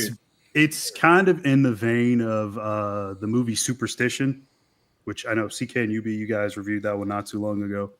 Okay. So it takes place on Halloween. 6 teenagers need somewhere to party, so of course they go to the abandoned house next to the cemetery. Find like a Necronomicon style book, start fucking around with it, and they bring back like a killer that was like obsessed with Satan or some shit like that. And so while that's going on, the teenagers in the house are fucking around with the book. You got like trick-or-treaters carrying like the lanterns and like the pumpkins or whatever. Total like great atmosphere, tons of fog and smoke around the cemetery kind of thing. Some really good gore practical effects in this. It is campy, it is cheesy, but it's fun. I Is that highly the same recommend this. director's Grave Robbers? Yeah, that was the other one I was gonna put up. Okay, my bad. Yeah, and actually, Man, those movies are all great. Holy shit! Like I love. It was like what was the other one? There was the third one that actually was in English. It's almost like a Nightmare on Elm Street ripoff or something. What the hell was the name of that? I can't think of the name. I know it's what you're escaping me. about. But like all of those, what? The Nightmare on Elm Street, like Pakistani I'm film pretty or sure. whatever? I don't want to jump the gun, but I'm pretty sure I have it on my list. So it's Don't Panic, right? That's it. Yeah, Don't Panic. Yes. Oh, This movie is so ridiculous. There's a grown ass man wearing pajamas, like a little boy. It was clearly supposed to be a little boy, but they had got like a 20-something-year-old man. Like that. When he's trying to shoot a ghost with a gun while his family's having dinner, he pulls out like a revolver and just starts letting loose. It's ridiculous. So all It's these great. are like Spanish movies, but that one is in English for some reason, and the other two are in Spanish. Yeah. But the visuals in the other two are great. Like it's cheesy, but it's almost like like a haunted house come to life. Some of the zombie scenes. Yeah. Great. I'm a sucker for like, a cemetery with like lit up fog, spooky, Yeah, those that's have exactly what Cemetery of Terror is, Yeah. and Grave Robbers to a degree. I mean, Yeah. it's it's got. I don't know if you guys can see that, but it's got a little bit of the satanic vibe going on to it. Lots of smoke and fog around the cemetery. Of course, on Halloween night, all these like teens are like, "Oh, let's go fuck in the cemetery and rob some graves for money." It's just going to be a good time. Yeah, exactly. Yeah. But they both got really fun effects. I think they put these out again, Vinegar Syndrome. I'm pretty sure different slip covers, but still, check them out. That's some of the best stuff that they did, man. I love that shit. Yeah. And that was years ago when they were putting out better stuff. That was when they were on fire. They're like ice cold now for some reason. Yeah. We're in we're in the ruthless aggression era of Vinegar Syndrome. It was sad because the October live buy, I don't think anybody did that live. Nobody did. Like, you remember when all these different YouTubers used to do like live buys every month, but nobody did for October 1st. It's sad. Well, look what came out. Missy, like. Well, I guess month after month of shit like that, then yeah. So, I've got two more on here, and I guess I'll just go ahead and mention them. This one I had not seen in years and years and years, and I still like this movie. It's not particularly good, but I have fond memories of watching this thing in a movie theater. I think I was like 12, 13 years old, maybe 12 when this came out. I think this was 92, just to age me. But it kind of holds up, and it's got that fun, like, early 90s feel to it. And it's just been so long since I've seen it, I was kind of interested in rewatching it. And that was Pet Sematary 2. Drew, old buddy. Got your keys. I'm going to shoot your goddamn dog. But yeah, this one is set in the fall. I don't know if it's around Halloween or whatever else, but it has that vibe throughout, like the whole movie. That's where Clancy Brown gets killed they're having the Halloween party near the pet cemetery. Furlong is dressed as Jason. I think Drew is Dracula. Yeah, there you go. There you go. Yeah. But yeah, I mean, is it as good as the first movie? No. But I think as far as a cheap cash in, it's fun. A fun, like, in a different 92, man, there wasn't a whole lot of horror movies coming out. So there's not a lot to choose from around this time frame. And it was cool to to watch this movie again, and it was Edward Furlong's follow-up to Terminator 2, man. Isn't that weird? Yeah. That's a weird choice. Yeah. How do you follow up T2 though? You know, like That's true. Especially when he's a freaking actor. Lots of That's cocaine. He's supposed to be in T3 and he completely screwed that up. I don't know if you heard that story, but he told me the casting director took one look at him and was like, "Yeah, we're gonna pass." Yeah, you're done. And the other one I've got, and then this is it for me, boy. This is it for me, brother. But I can probably name some more. We brag this movie up, but man, this is one of those movies that if you have not seen it, this is a perfect Halloween movie to watch. You need a good ghost story, right? Preferably like an old black and white movie, right? So odds are there's not a whole lot of you guys that's watching this has seen this movie. Yes.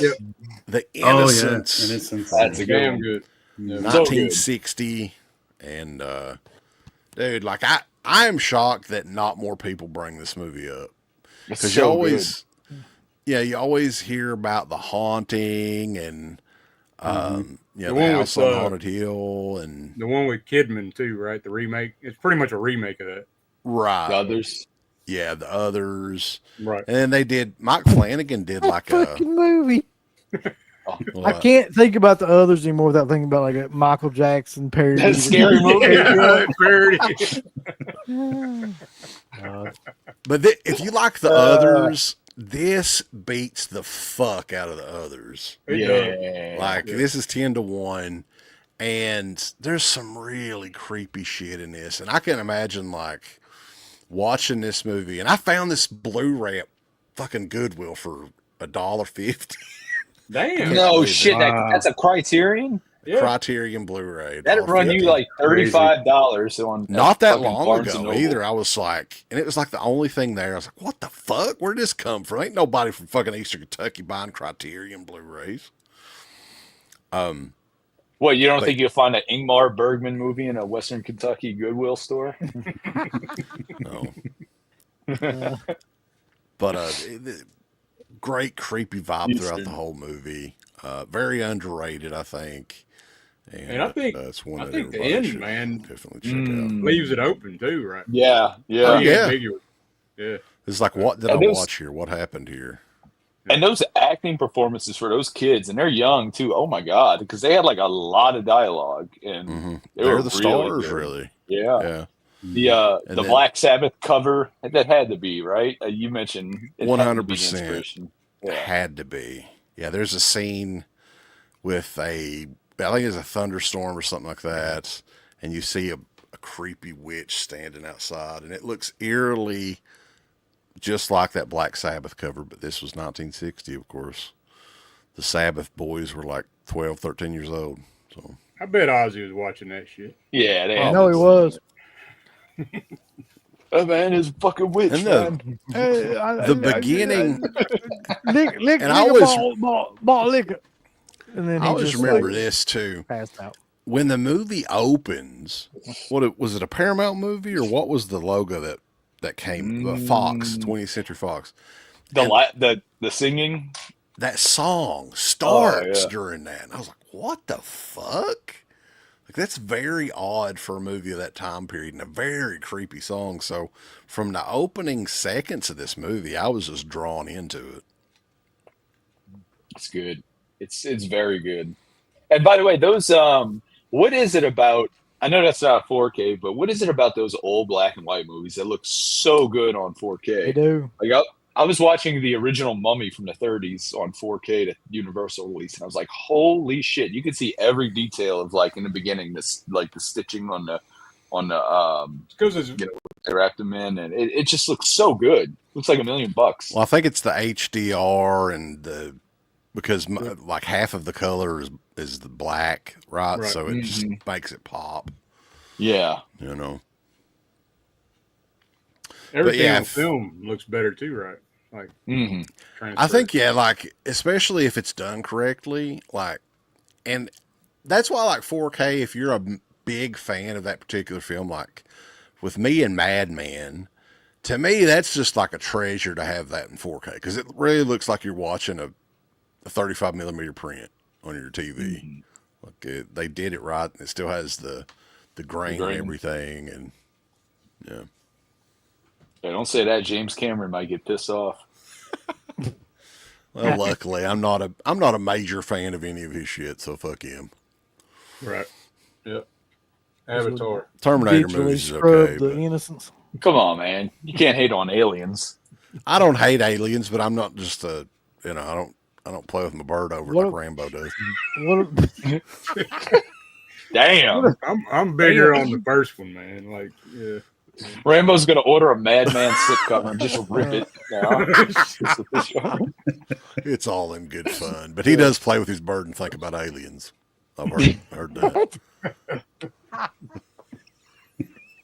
Not even like any of the women in Alien, just the actual alien. Just the alien itself, yeah. He's like the face hugger. Oh, Kind of sound like Macho Man just now. Oh yeah, face hugger. Face hugger.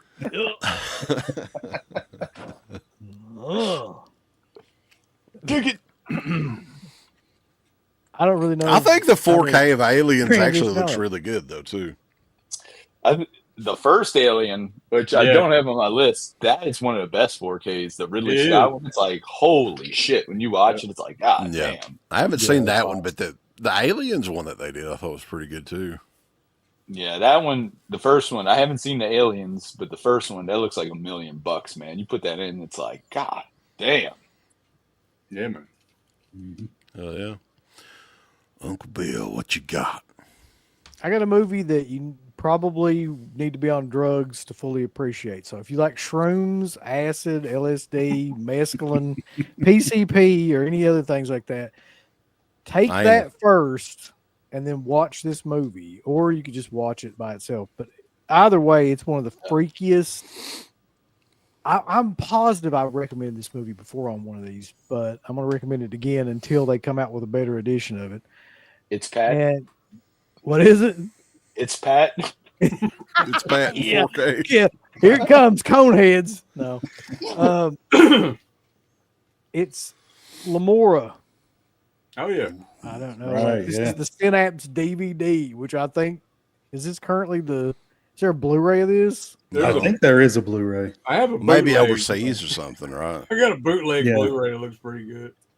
So I don't know how many people have actually even seen this damn movie, but if you haven't, you need to try to figure out a way to watch it because you don't talk about atmosphere, and it's like a adult fairy tale is basically like one of those like grim fairy tales come to life, and it's basically just about a little girl that's trying to like make it to this castle to find her father, but like along the way, like all this really weird psychedelic shit happens, and the color schemes in it are just, and the cinematography is just insane. It's like a Argento movie. Really, it's like the missing Argento movie that like this was like the early 70s too, right? It was like that's an old movie. Yeah, let's see. This was done in 73. Yep.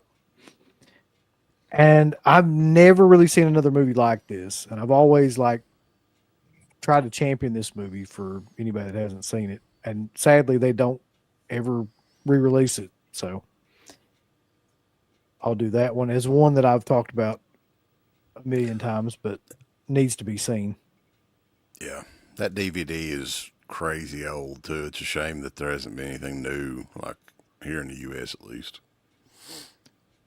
And then I just got this in recently. This falls into the traditional category too, but I just got this version in. I think we can all agree on this. Oh yeah. Oh, yeah. This is the Reanimator.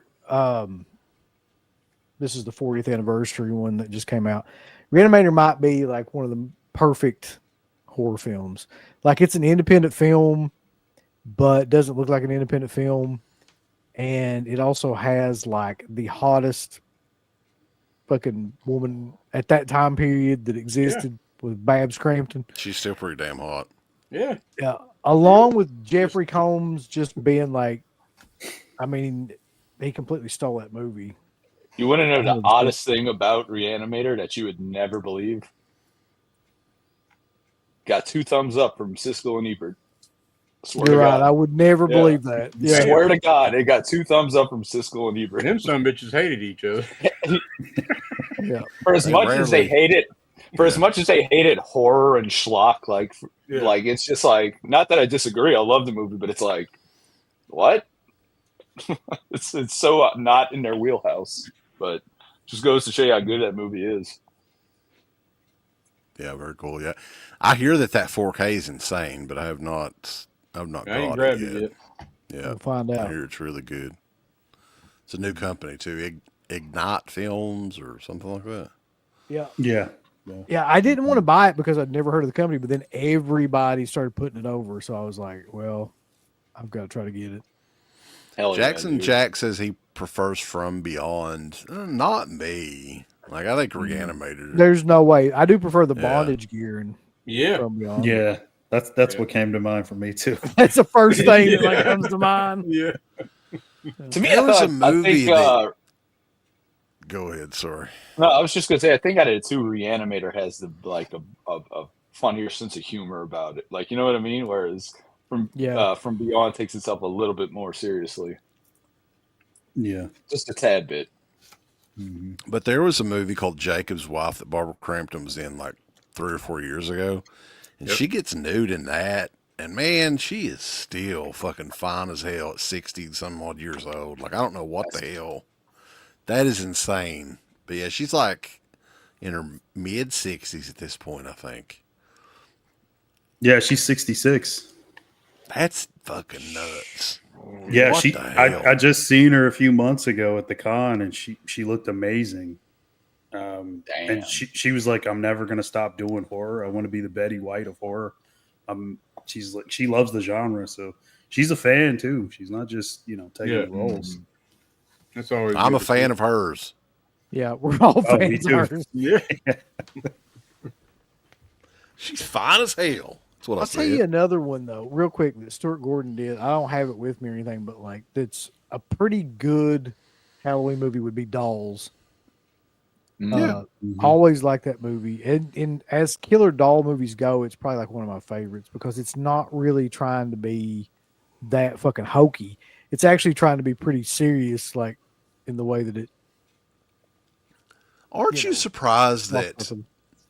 in that what was it, that full moon set that they did, or the Empire Pictures set or whatever, that they included dolls in that? Like, because those other movies to me, like that makes sense, but Dolls was like one of the more well known from that period. They could have easily released that by itself and threw something else in there. So I thought that was weird. I think Scream Factory released it too, though, didn't they? Like before. It's Seems on a like it Blu-ray, was I'm one of pretty them. sure. Maybe they But did. it was like really, really hard to find. Yeah, that's a good one. That one stands out the most in the set for sure. Like you're right about that, CK. It's kind of weird that that's in there. Look, buddy, you don't like robot jocks? Yeah, that's my favorite. I don't even remember what the rest of this shit was. I know that like the iconic cover too, like it just made sense for them to do that by itself. But that was another video store staple, Dolls. Yeah, that cover. It's always one By the way, that sticks in my mind. And that's another thing too. Going back to what we were talking about video stores earlier, it seemed like at least down here, all our mom and pop stores were like had full moon shit on VHS, like all scattered all throughout the horror section. oh yeah, Especially bring those a damn full moon. Puppet Master movies. Bring up Charles full moon. You got to Bands. mention Tourist Trap. Oh yeah, Oh yeah. classic. That's another one of those movies. You remember I was talking about earlier where they would just put like random scenes in movies and shit that you're just like, what the hell is going on? That's one of those movies too, where like basically there's several scenes in that where I was The completely damn mannequins, man. That shit. Yeah. Yeah. We're creepy. coming. Chuck Connors is like, that was one of those actors too that's like captivating in a way. Like anything that he's in, it doesn't matter. He did a lot of westerns and stuff or whatever else, but he was like one of those guys that anytime I see him in anything, I just want to watch him. Great performance. Yeah. Yeah. So who's next, baby? Next, funny enough, I did have a Tales from the Crypt episode to recommend. It's probably one of the most well-known, if not the most well-known of the series. It's my favorite. That's from season 2. It's called Television Terror with Morton Downey Jr. Yes. That the WNUF Halloween special shamelessly ripped off and not nearly as good. And I like that movie, but to me, it's the best. Tales from the Crypt, you would alternate between darkly comedic episodes and episodes that were more horror, right? And the darkly comedic you had way more of. That episode, Television Terror with Morton Downey Jr., leans way more towards the horror.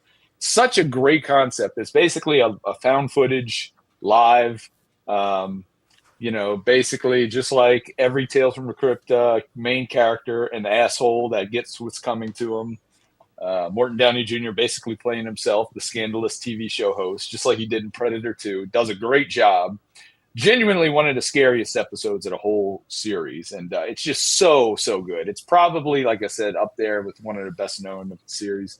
If you're looking for one to specifically watch on Halloween night, that one's up there with one of the best. So definitely recommend that. Yeah, that's my favorite one from that season for sure.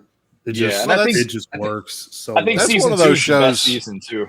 That's one of those shows too, especially like the first 3 or 4 seasons. Like you can just really binge watch all that shit. Just leave it on. Like I don't know. Just the only bad season to me is season 7. I don't know if they did all the best stories like in the first 6 seasons, or maybe they stopped giving a fuck. Like there's a clear drop in quality.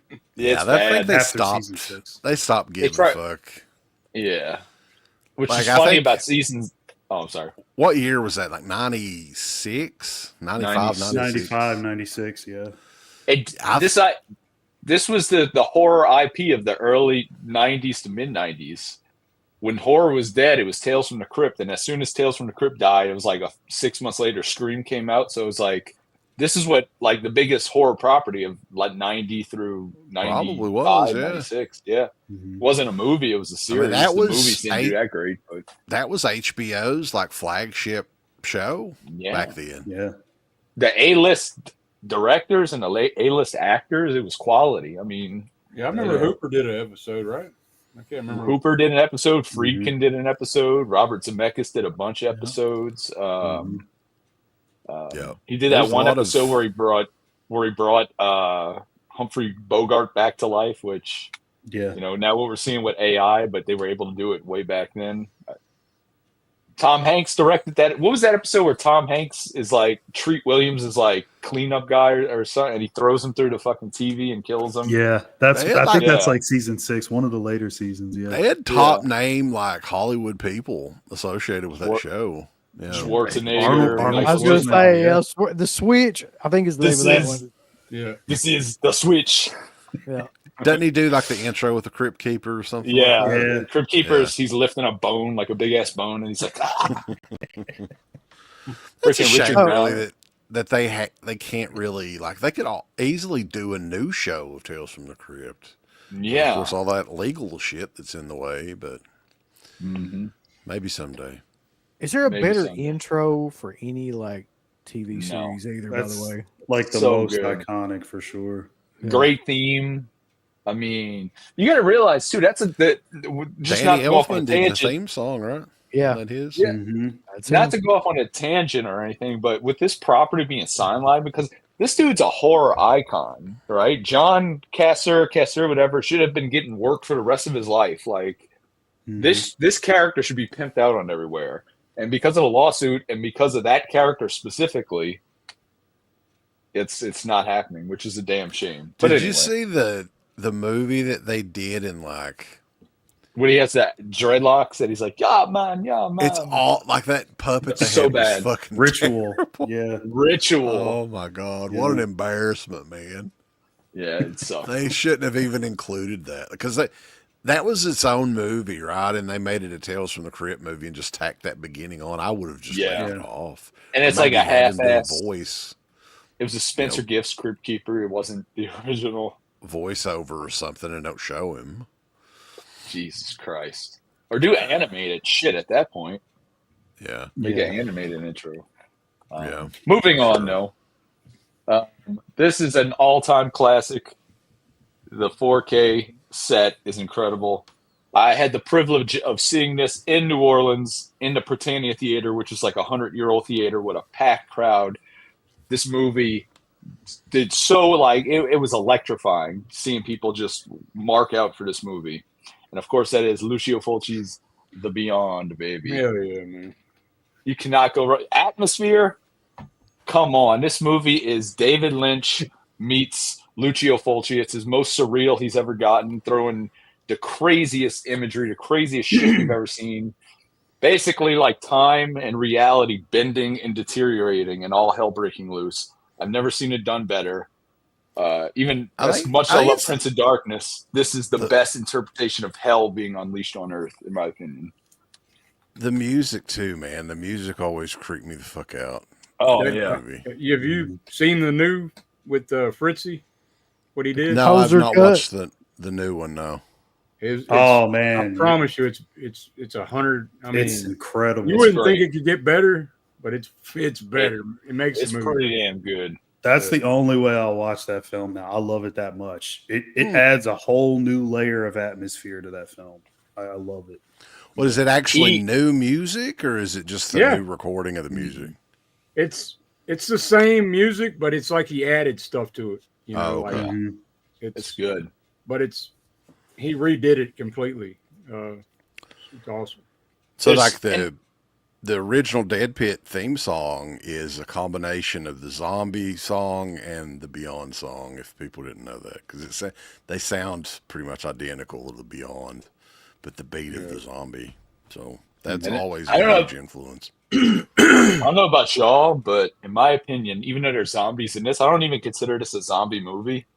Like, this is its own subgenre. It really is. It's surreal. I'd say it's more surreal than anything. That's Lovecraft, very Lovecraftian, man. Yes, and cosmic horror. I guess. Fulci didn't want the damn zombies in that. No, and I wish they would have went with his original idea, which was like pale, like mannequin-esque, like emotionless ghouls, which would have sounded so badass. By the way, the part that everybody marked, there was two parts. With the spiders, the theater was silent. But the part that everybody marked out for and was cheering was when the little girl takes the headshot. Yeah, I mean that's the part. That's it's ridiculous looking too, but I mean it works still. Yeah. Like it's like a plaster head or something.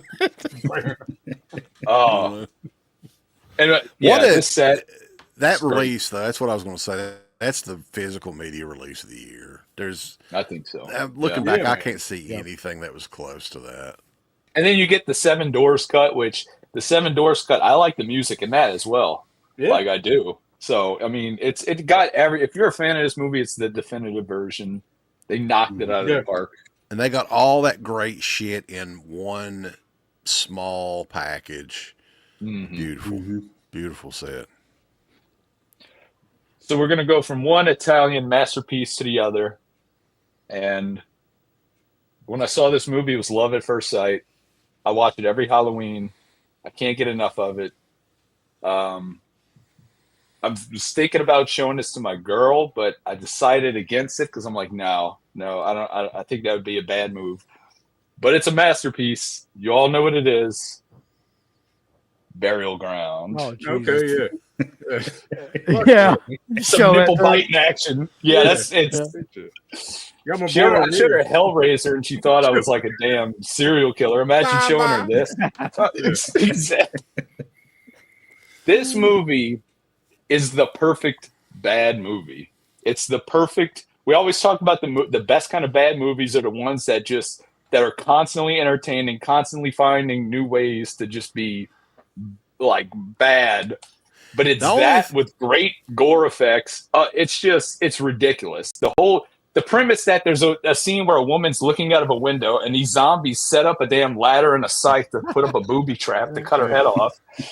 And this movie is immediately like there's no go like it. Yeah. From the get-go, it's boom. There's no plot or anything hardly set up. Well, what is the plot? That these people went to have an orgy and zombies show up? That's it. Right. Immediately. They're there. Play zombies, too. As soon as Yeah. Pottery zombie. The only thing that sucks though for people now that are discovering the movie is you get kind of like an ample warning, or like you're not caught off guard. When I first watched this movie, I had no fucking idea what in the hell it was. And I remember it was the Media Blasters box sets. Yeah. And I had no idea. I was like, okay, it's a zombie set, right? That's some The zombie right pack, there. yeah. And I put it in. I can't remember if me and Uncle Bill were watching it together or what, but like I immediately was like, holy shit, this is my shit right here, right? And yeah, this is just an unforgettable experience. It seeing is. that for the first time. And I'll be quick since we're on the back. Oh, I'm sorry. Go ahead. I was just gonna say, yeah, CK, that was the best movie in that box set. I think they put like Zombie Holocaust and I can't remember what the other one was, but Burial Ground definitely What stood out. Flesh Eater in that set? Yeah, that's what it was. It was Yeah. Flesh Eater. Yeah. Sorry. I like that one too. But I'm not going to discuss this one too much since I put 3 movies out, but since we're talking about Burial Ground and bad movies, and this is actually what's on my TV right now, and the scene just makes me giggle every time I see it. It's like the nightclub doo-wop scene that makes no sense whatsoever. It's Blood Diner. Come on, man. That's probably like one of my It's- favorite horror films. Yeah. That they're like, it's like they're in an 80s nightclub with like a 50s like doo-wop band singing. Everybody's just it's so ridiculous. Here, you want to talk about a movie that throws fucking just random scenes out like all throughout the movie, like the scene where what's his name, Vitamin C, he's in the thing and he pisses one of them off and they put him in a headlock and he throws up all over the place. Then he just goes back to eating. Like then there's a scene they run over the guy. They just keep running him over like, and he keeps getting back the up one and running that off. is my favorite, and I'll never know what forget you're it. gonna say. Especially the first time that I saw it, I was like, God, Yeah, man, there's no way we can. Yeah, where does somebody come up with this shit? So the brothers take like these hot bitches back to the cafe, and they end up, what is it? They deep fry one of their heads or something like that. yeah. In the Puts deep it in fryer. the deep fryer. And she's still running around naked with the fucking, like, looks like a fucking fried mushroom, a giant fried mushroom on her head. Like, ah, come on. I'm like, this is just, yeah, this is insanity. And then let's not But forget it's too the Jackie wrestling Kong. scene. Yeah. The rest. I can't even say what it is, but like it's one of the funniest fucking things. Little ever. Jimmy Hitler, let's say it. Little We can say Jimmy Hitler. Hitler. Little Jimmy Hitler. Little yeah. Jimmy Hitler. Yeah, this is definitely one to watch under the influence. I'll just say that. I wonder if, like, it's out there. What is it? The Toronto mayor? Like, that would be so killer if, because that's how I imagine Jackie Kong, but maybe I'm wrong. What kind of You don't fucking say that- concert is this? I'm sorry, I'm watching it right now, and I'm just like, what concert is this? It's like an 80s nightclub with like, ooh, like 50s kind of singer. It's so out there. But like, you should, I don't know if he would tell the stories publicly, but Felcher, because he was working on that Blood Diner Blu-ray, and some of the stories that he's got, because he tried to, Lionsgate was supposed to have done a DVD years and years before, so he was trying to go back and forth with Jackie Kong, and dude, she is like out there for sure, from what I've heard. Oh wow! So is Carl Very out Crew. there. Oh, he's, Talk yeah, about just Jesus. yeah. Oh, boys, stop fucking around. Dirk, what do you got, Yeah, man? Well, see, so I wasn't completely prepared, but you know, I got some shit by me. So Oh yeah, we're there's going to talk about some Fulci, man. So let's go with Lizard and Woman's Skin. Yeah, that's a good one. Nice. Woman's skin. what a name for a movie too. By the way, That is, you don't talk about a movie you need to be on drugs to fully appreciate. Yeah. That's one of them right there. But I mean, it does got some That's bats. a good It one. got some creepy atmosphere going on. You don't know exactly what's going on and Fucking- shit. You know, Jallow very hippie killer. That fucking scene with the dogs ripped open Yeah. or whatever. Oh, Right. Yeah. yeah, man. Yeah, flaring the Balkan, man. So underrated. So Yeah. underrated. And I'll say, here's some that I'm going to watch that I haven't seen. I'll just flip through them right quick. So I haven't seen this one. Shock Treatment. You know anything about that? Lizard in the Lizard in the What the? Damn. Y'all seen that one? Shock I haven't. treatment? I don't think so. That's a different No. shock treatment than we know, Okay. right? Yeah. That's like an Italian one, right? Yeah, that's not the Richard O'Brien one, I'm pretty sure. I'm going to check that one out. This is an old-ass Jack the Ripper. I got to check this out. This is from the 70s. A lot of it. So this is, I think this is from the 50s or 60s, early 60s. Peter Cushing, man, the Uncanny. Mm-hmm. I'm gonna get Very off into cool. some of this stuff. I've seen that one. You And then can't go this one- wrong. You can't go wrong with a Peter Cushing horror Cast with movie. a Creeping Flesh. I mean, That's a killer name. Okay. I'm gonna have to catch that out. Check it out. Yeah, that is a pretty cool name. Baby, let's go visit the castle of the creeping flesh. So Blame. yeah, there we go. There's so many Halloween Havocs that as well. As you And then said, if you- Dusty, I was just If thinking. you just want to have fun with your old lady or whatever, just put this one on here. You know. Oh, Devil That's Son. it. honey. Play your saxophone into my vulva, baby. Come on. Play That is that out there. melodic goodness, baby. I never will Yeah, forget that- the first time I saw that scene. I was like, what in the fuck? Like, I thought I'd seen everything, but no. That's I hadn't seen that movie until recently, and I was like, "What in the fuck?" exactly. It just takes it to I a was whole like- other level. I was like, "Okay." Hell yeah. Dude, I just love what Severin does. Like, they're the only company that's still doing that sort of thing pretty much on a regular basis. Like this, what was that last set that they announced? I'm like, what the fuck is this? Where do they find this That's what shit? makes it great, though. Yeah. Yeah. You know what Severin is not doing? They did Overboard, I think, and they were like, we're never doing this again. They're not doing like mainstream movie Yeah. at all. No. Like they're just doing the most It's such an obscure odd exploitation. fucking Yeah. like. Yeah. It's that's almost like such they an can't odd- give that away, too. Like, they have not sold Yeah. those very much, I don't think. I got to mention this one, though. I just watched this one. So it's a Lamberto Bava out of that Brevido Jallow. Right. I just watched this with my son, except for one scene. He didn't see that part. But it's George Hilton. Y'all know who that is, right? George Oh, Hilton. From, like he's in the Edwidge Fenech films, Martino films and shit. Mhm. But anyway, he's the vampire. And there's an old vampire titillating a chick's nipple. It's worth it just for that, man. Like this shit is fucking. You got Yeah, you got me yeah. sold. It's going to be titillative, baby. Yeah, they're coming to the vampire's castle. It's camp, man. It's. I had fun with it. Some titillating vampires. Yeah, man. He's Hell yeah. Titillative. he had long ass fingernails and shit. Yeah. Titillative. All right, very cool. Mark, what you got, man? Keeping with What the you got? Italian stuff, two of these are ones that I know Dirk would appreciate. So one is about actually they're both about the same thing. The Monster of Florence, the real life serial killer. Yep. Night Ripper, I would say it's a little bit better, I think. Damn. Okay, I haven't seen that one, man. Yeah, it's actually, now that I think of it, Dirk, have you seen that they're going to do a Netflix version of that? No, I didn't see that either. No. I mean, you can't really count on Netflix to do much of anything good when it comes to original movies or anything, but yeah, it's interesting that they're going to bring out that story again. Titillative. I seen that scene though, man. I was like, "What in the absolute fuck's going on here, man?" Like, one of them scenes, man. Old Lamberto Bava, man.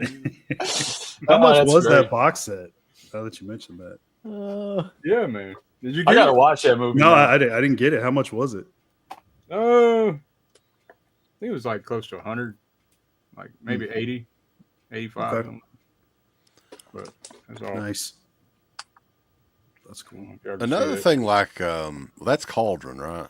Yeah, Cauldron. This is nice, man. It's really Mark's nice. got that. Mark's got that amount of money in his Look at this $6,000 weird shit, couch bro. right now. He just needs to like dig around in there for Yeah, change. dig some couch change out there and pick it up, Mark. Yeah. I'll definitely grab it. I love Baba's stuff. But yeah, these two, this one has a bit more gore in it, especially one scene in particular where. Damn. Then the killer is among us? Yeah. Shit. But you got to find the uncut one, which is kind of hard to find unless you get. This is a German release, of course. Okay, I have seen that. Okay. Yeah, I know it as the Monster of Florence. Yeah. Yeah. Okay. And then this one is the Vinegar Syndrome one. Chimed in. Yeah. So both really good movies, great atmosphere. I'd recommend them if you guys really want to see something that's it's about the Monster of Florence, which is a whole case. I won't go into it. It's a whole long story, but it was a true crime story from the 70s. Yep. Really crazy stuff. Matter of fact, if you want to see a deep dive on that, check out Dirk's channel for that. I know you guys, you and Darren did a whole episode on that. Yeah, because I dug into the book and everything, man. The Il Mostro di Firenze. Yeah. I was trying to learn Italian and shit. I was going to ask Dirk that I got a one-off Lamberto Bava Blu-ray to review from Raro Video called Body Puzzle. Do you know anything about that Body one? Puzzle straight. Yeah, that's a good one. Pretty good. Okay. Yeah.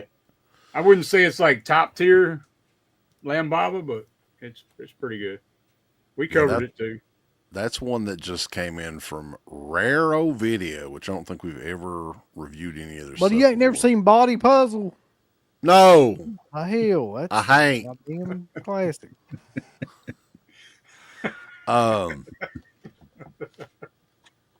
Body Puzzle. Yeah, we'll have to check it out. It'll be a future review on a Dead Pit is Watching episode, I'm sure. We did get Ilsa She-Wolf of the SS too. I'm really not sure how we're going to review that. We'll try. Very carefully. I got another one set on Halloween. I've recommended this one in the past, but I'm going to recommend it again just because of like the last 10 years, I can't think of really too many horror films that are set on Halloween that I really, really like. And this one was a surprise. CK, I know you're a fan of this one. I think you might have it as well. And that's Haunt from 2019. Yep. It's set in a haunted house, or what they call an extreme haunted house. Standard slasher film, but it stands out a lot. Really cool kills. And yes, that is Eli Roth's name on the back. Well, fuck it. No. I like the vibe of it too. It's actually got a really cool look and a vibe. Really it's a throwback, definitely, to like an 80s slasher. Very brutal. In terms of got a lot of gore and stuff in it. Setup. Oh yeah. Yeah, I love that one. It's brutal. I actually watched that because I think Mark was on the show and recommended it, and I watched it and I was like, "Damn, this is really good." It's a fun slasher. Yeah, I'm not sure if it received did it have a theatrical release or is it just a Shudder? Was it a Shudder exclusive? I think it was a Shudder movie. Yeah. It's gonna be our new gimmick. Dead Pit Mansion. Yeah.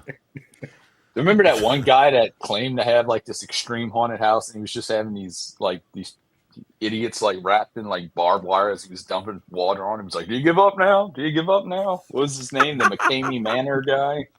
Torturing people and shit. That sounds like a blast. The same guy that exposed that Lucifer Valentine did a video where he went to his haunted house, and it was like there was no haunted house. It was just some. Well, Phil Anselmo had a crazy one in New Orleans, right? Yeah, the House of Shock. It doesn't exist anymore. Okay. But that was like the craziest freaking haunted house. Like it got into some shit too, because they had a whole section which was the Church of Satan, and it was like demons attacking nuns and shit. And to say it pissed people off is putting it lightly. Yeah. They didn't enjoy that around there. That's hard to believe. No, I didn't meet him. I saw him from a distance like years ago when I went to high school. Phil Anselmo was hanging out with some people there because it wasn't just a haunted house. It was like a big, like the haunted house, but then you had like a big thing where it And it was crazy too, because they had set up to where it was like themes that do like a show, and it was like one year it was heaven versus hell. And I swear to God, I marked out for this. Like the preacher guy and the devil are talking shit.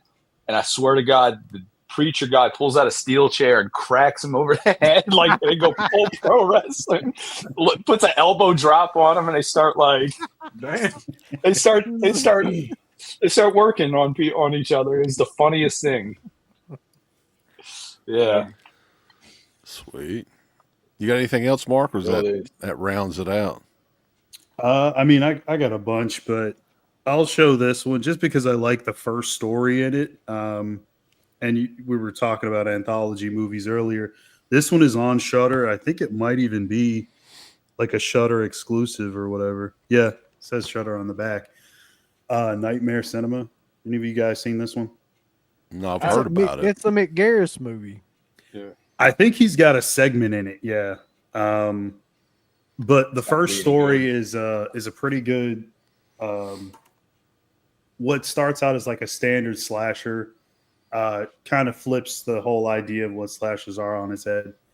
The rest of the stories are meh, but the first one is the best one. So I'll vouch for that one. So if you just want to watch a cool segment, definitely check that out. The first story is great. Very cool. Yeah, so we appreciate everybody tuning in, and this first roundtable we've done in a couple months. So definitely we'll have to get back together and do this again. This is always fun. Very easy shows to do, and I appreciate all you guys coming by for sure. The YouTube pages though, Dirk, the Euro Crypt podcast coming up. It's going to be a multi-stream on Sunday night. What do you guys got on that show? Yeah, we'll be covering the Bravito Jallow in detail. Yeah, in detail. Probably too detailed for some people, but you know, it is what it is. But it'll be good. Cool. We're gonna have Kenneth on with us, and wanting to get into Italian horror and just off the wall stuff. You guys cover it, man, better than anybody else that I watch, at least. Very detailed and all that. So it means a lot coming from y'all, because shit, y'all be killing it. Well, thank you, but we don't. Like I said, we like the Italian stuff, but I don't know. For me, like, I'm not an expert on that sort of thing, but you guys are. Well, I'm still learning, man. There's a lot more to watch. There's a lot to it. Yeah, there's a lot of movies, for sure. Mark, how many different things you editing right now? You putting any of them up? The last thing that I put up was about a week or so ago, but I'll be doing a commentary with Rambo probably this weekend. It could be one of two movies. I'm not going to say which one it is because I don't know yet. But they are both horror. One from the 90s and one from the mid 2000s. So there's that, and then I'll be doing another collection video pretty soon at some point. Nice. And that's it. And you guys are doing the Friday Night Lives, I think, tomorrow night. Just kind of a Q&A show. Mm-hmm. Yep. Bunch of bullshit. Well, that'll be fun. Back to that. So we kind of got confirmed, like, we got a couple of bigger shows coming up. But the one that's going to be the big one for us for Halloween 2025 is, I think a lot of people may have seen this coming, but we'll hype it up. It's going to be another multi-stream on Born to Be Rad channel. You've seen him rank Friday the 13th. You've seen him rank A Nightmare on Elm Street. And now Michael Slipcase Felcher is ranking Halloween on October the 30th at 10 p.m. That's so bad. Shit. Holy shit. So everybody get excited. Slippy has agreed. And It looks like he just got goosed. Is he gonna rank them all like the Rob Zombie and rank them all? Yeah, he's gonna rank all of them. Make him rank all 54 of them, or however many they are. Right. Oh man, we're gonna have to change up, UB. We might have to do something different.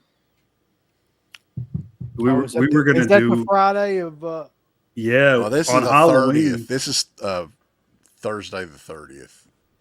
Yeah, but it's such a similar concept. Like we were gonna do a tier list for the Halloween movies. I don't think it matters though, man. Like it's him ranking. That's shit. true. That's very true. You should keep the bit going and just make it like worse and worse franchises and be like, all right, Slippy, you're gonna be ranking shows on the corn next. We'll probably do more of them, but yeah, the Halloween Slippy is the big one. Slippy will be ranking the films of Lucifer Valentine That'd next. be so killing to him do that. Howling. Traces of Death. Everyone's ever been made. Yes. He's gonna rank. Yeah, so that'll be a fun show. Like I don't know what it is, but like when we started doing the shows where we don't talk physical media the entire time with him, like that just works. Like I don't know, like it can be. I think it could be almost about anything really, but ranking movies is kind of what we're doing right now. So. Yeah, it's a good. All one. right, boys. But Let's not forget the upcoming commentary that we have for Soul Man, though. The C. Thomas Howell. No way. Yes. Classic. Oh shit, man! It's been forever since I've seen that shit, man. Holy shit! You'll probably never see it again either. You better get is that the Anchor Bay DVD? That's way back. Bro. No, this is. What the hell is this? Top 10 media. Some company. I've got it on VHS somewhere. Oh my god! Damn it. Yeah, I have a feeling that's going the way of Song of the South. That'll never come back out. Yeah. But it don't get any more elaborate than that. God damn! That's legit. That's Walmart 588 special. So stay tuned for C. Thomas Howell's Soul Man commentary coming to you from DEADPIT. That's gonna be wild. That'll be a Friday Night Lives episode, dude. You gotta do that. Yeah, I mean, that way you can get away with it. That's what I was gonna say. Like, I gotta be on there. Like, that'll make it more legit. Mark. Yeah. Otherwise, just every 5 minutes we'll be like, "Is this all right, Mark? Are you offended yet? Yeah, we got to turn this off. I have that too. Well, not that release. I think I have a VHS of it too. I've honestly never seen that movie, and I've had this DVD forever, but I've always wanted to see it. Yeah. All you got to do is watch the trailer for it if you want to see it. I used to go on HBO like all the time, man. Right. It's crazy, man. Yeah, it is. I've seen it a lot growing up. I remember seeing it on like extended cable, one of the channels back in the day, and just being like, "What the fuck?" That's what we should do for Halloween, Mark. There you go. Watch Soul Man commentary. Make 0 sense. Every nobody else could do that. Like what we did last year for Halloween, and nobody noticed. We recorded the fucking commentary or something because I think Uncle Bill was out on Halloween.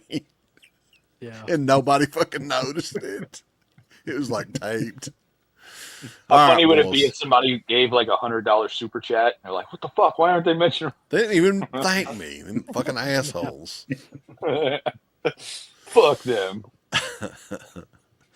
But yeah, I appreciate everybody tuning in. Everything had an active chat all night, and stay tuned. We got a lot of fun stuff coming up. So we have the DEADPIT Patreon page. Check out our VHS tape if you haven't yet. It's over there. And as always, DEADPIT.com. A big thanks goes out to our supporters over at DEADPIT on Patreon.com. You can get hours upon hours of great content, right, Uncle Bill? There's so many hours of content. We've got reviews. We've got songs. We've got live streams. We've got exclusive streams. We've got non-exclusive streams. We've got streams with all kinds of celebrities and all kinds of different old shows from the past podcast, the initial incarnation of the show. All of that can be yours. DEADPIT on Patreon.com. Show us a little bit of love. Give us some money because we definitely deserve it. That Patreon page is so killer that you'll rub your bird to it on a nightly basis. It's that good. You won't be able to contain yourself. You'll have to jerk your bird out and go crazy. I mean, that's how much content that we have. So much content that it's massive, and it will massively smack you in the face.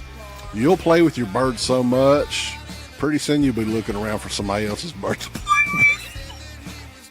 Hey everybody, it's your favorite Filipino bitch, Miss Slapcoat Bud, telling you about shop.deadpit.com. Simply the best horror shirt. On TeePublic, there are others, but they all suck. And it's the best goddamn deal on horror shirts you will ever see. New shirts, old shirts, all the in-between shirts. God damn it, fools. Go over to shop.deadpit.com. You ain't down with that. You can go to fucking hell.